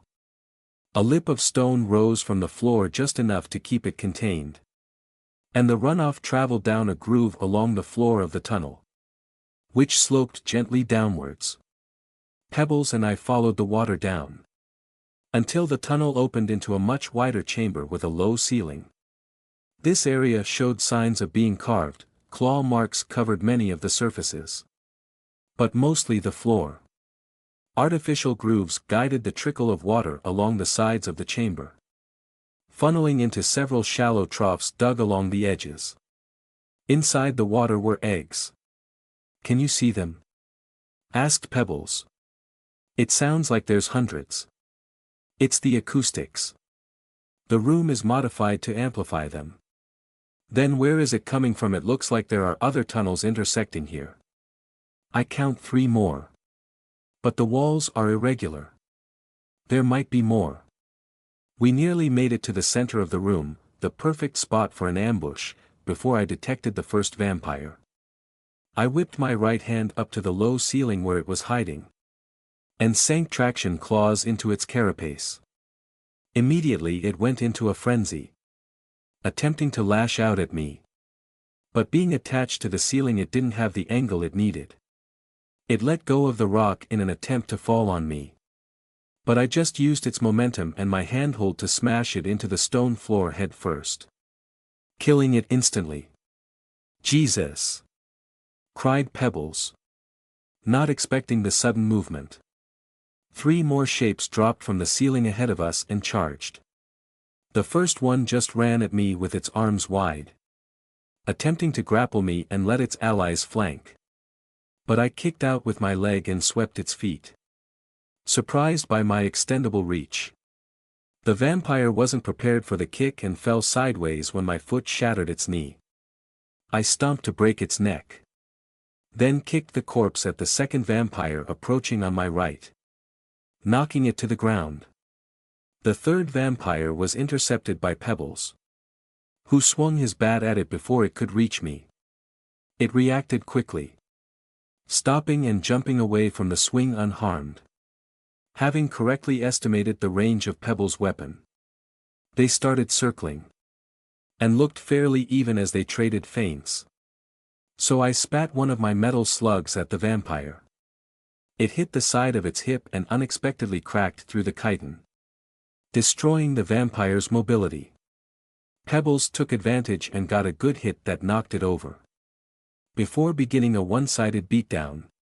So I turned my attention back to the vampire I knocked over. This last one didn't approach. more cautious now that it no longer had the advantage of numbers. Instead of attacking, it fanned its gossamer wings and flapped them quickly, producing the thin whine that I presumed was a form of communication. It certainly couldn't talk. Not with that proboscis in place of a mouth. Once again I spat a slug, which hit it in one of its large, compound eyes. It punctured straight through, and likely bounced around the inside of its skull considering how fast it dropped. Since Pebbles was successfully finishing up with his vampire, I took a moment to examine the corpse. This was my first time seeing them up close, and I found them fascinating. It was humanoid, but the features of its insect heritage were obvious. Head, thorax, an abdomen for a body, antennae, compound eyes, and proboscis for a face. 6 limbs, 2 legs and 4 arms, 2 wings, and of course the exoskeleton that enclosed the entire body. Taxonomically it fit the description of an insect. But aesthetically is where things got interesting. The antennae draped down over the front of its face together, creating what looked like the bridge of a nose.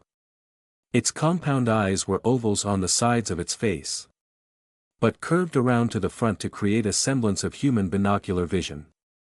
Where a mouth should be was a proboscis with a sharp syringe shape at its tip. But it looked like it could withdraw into the head. And the chitin around the opening was shaped to give the impression of lips. The head and thorax were shaped somewhat like a human's head and torso and placed correctly. But the abdomen was odd. It hung off the back of its thorax, around where a human's butt would be, but appeared to be almost squashed flat, and wrapped partly around the waist. As for its limbs, they imitated a human's almost perfectly. The main arms were attached at the shoulders, the legs attached at the bottom of the torso, and both bent in the correct directions to mimic a human's. Its hands even had 4 fingers and a thumb, although it only had 2 toes.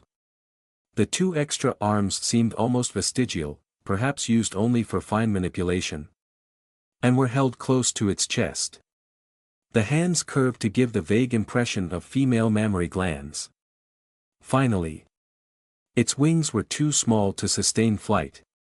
But I assumed vampires had at some point traded the ability to fly for stronger bodies and the ability to communicate with sound. I was intrigued. There was so much depth to this design.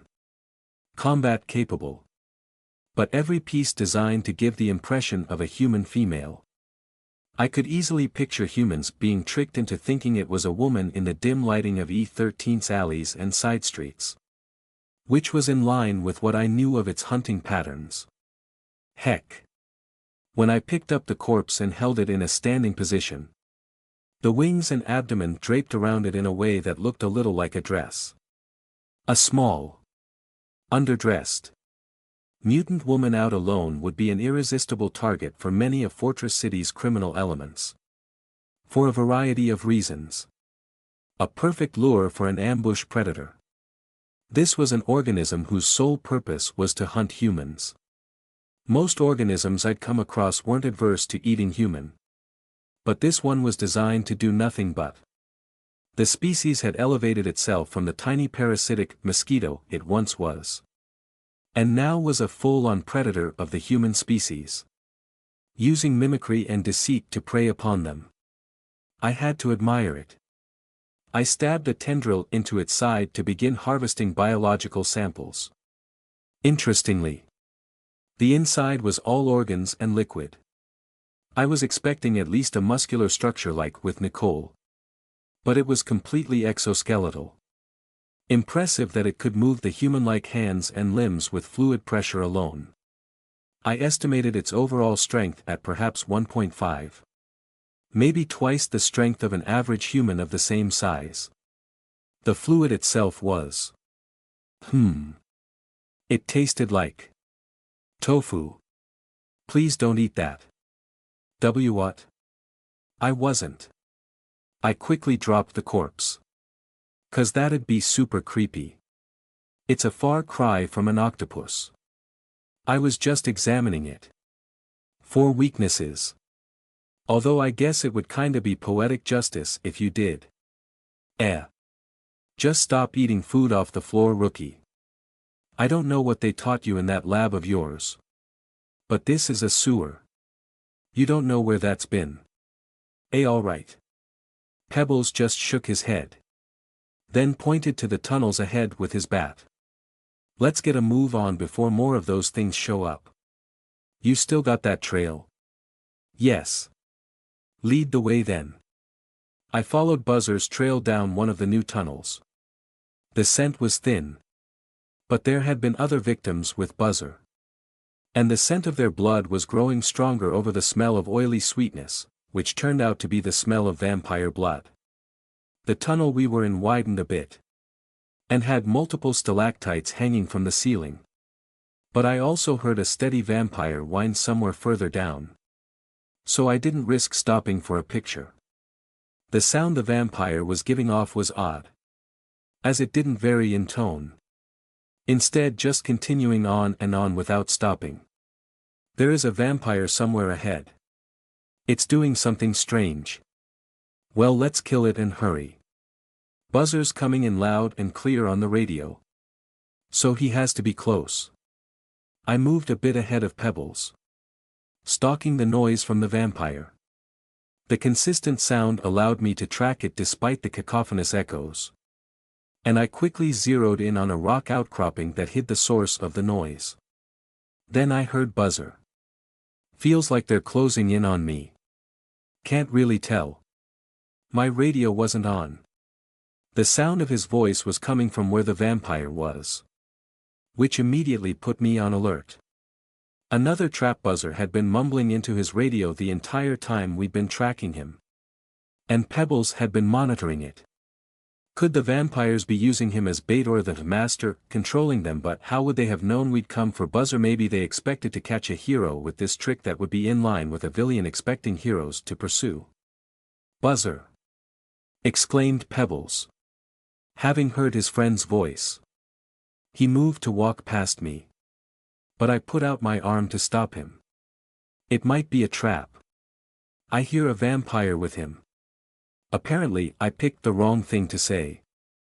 Because Pebbles shoved past me and ran for the rocks that obscured Buzzer. Exasperating. But I suppose if he was going to spring the trap for me. It simplified my plan of action. I followed quickly. But kept a decent distance. Rapidly scanning every crevice and hole that might conceal ambushers or booby traps. Despite my caution, I detected nothing. Right up until Pebbles rounded the rocks with his bat held high. Ready to swing at the vampire that held Buzzer. The moment he did. A sonic screech blasted out. The discordant frequencies designed to harmfully vibrate vulnerable tissue. Without our helmets it would likely have shattered our eardrums and ruptured capillaries. All in all, it wasn't as bad as a banshee screech. But in normal humans would have still destroyed their sense of balance. Satan's frosted ass. Is that really you, Pebbles? By God. Winter musta come early. I thought I bit the big one for sure. I've been trying to reach someone on the radio forever. Ah, geez, man. You're a mess. Said Pebbles. Noticing the state Buzzer was in and swinging his pack around to get the medkit. There was dried blood running down Buzzer's shoulder from a wound near his collarbone. He wasn't wearing his suit. And had bunched up the neckline of his glaringly orange prison jumpsuit to staunch the flow of blood best he could. I found it interesting the C's took the suit. But not his mask. Some illogical law most likely. Damn things busted my helmet with all their screeching. I didn't know. Didn't know if I was getting through or not. Huffed Buzzer. Hey man, keep it steady. We're here now. Tofu, keep a lookout. I need to patch him up before we move him. Been making vampire noises to keep them off me. Seems to confuse the dumb bugs somewhat. At least they didn't finish eating me like the other poor sobs. Honestly thought I might not make it this time. Hey. Hey, screw that talk. I wasn't gonna give up on you. You know that. You're my best friend, man. This job wouldn't be the same if I didn't have you around to watch my ass. Pebbles continued treating Buzzer's wound. Using antibacterial gel and a small handheld device to suture the wound. I explored the immediate area, making sure there weren't any surprises. Fortunately, it seemed that there wasn't any dangerous trap set for us by the vampires. The noise had just been Buzzer. Unfortunately, Buzzer's surprised use of his power upon seeing Pebbles seemed to have alerted the nest. 6 vampires came streaming into the tunnel from the egg chamber, immediately charging me. The first attempted the ill-fated grappling maneuver its fellow vampire tried earlier. But instead of repeating my defense, I decided to try something new. I needed to do some testing. As it closed in, I threw a straight punch. It underestimated my reach and took my punch right in the chest. Weak chitin gave way, and my fist sank into its torso and nearly came out its back. Its charge was immediately halted as it died. The next 2 vampires tried to flank me using their dead comrade as a distraction. I just shoved the dead body at one of them like a shield, and lashed out at the other one's head with my free hand. It tried to dodge, but I just flexed a muscle and my arm curved like a tendril to smack my palm into its face. Then I crushed, destroying its face, and most of its head. The vampire I was blocking with the corpse grew irritated and made the highly irrational choice of trying to climb onto and over the corpse I was holding. The muscles up and down my arm rippled. And suddenly my arm extended, completing the journey through the corpse and catching the vampire around the neck. Then my muscles rippled again and contracted, pulling both the corpse and vampire towards me.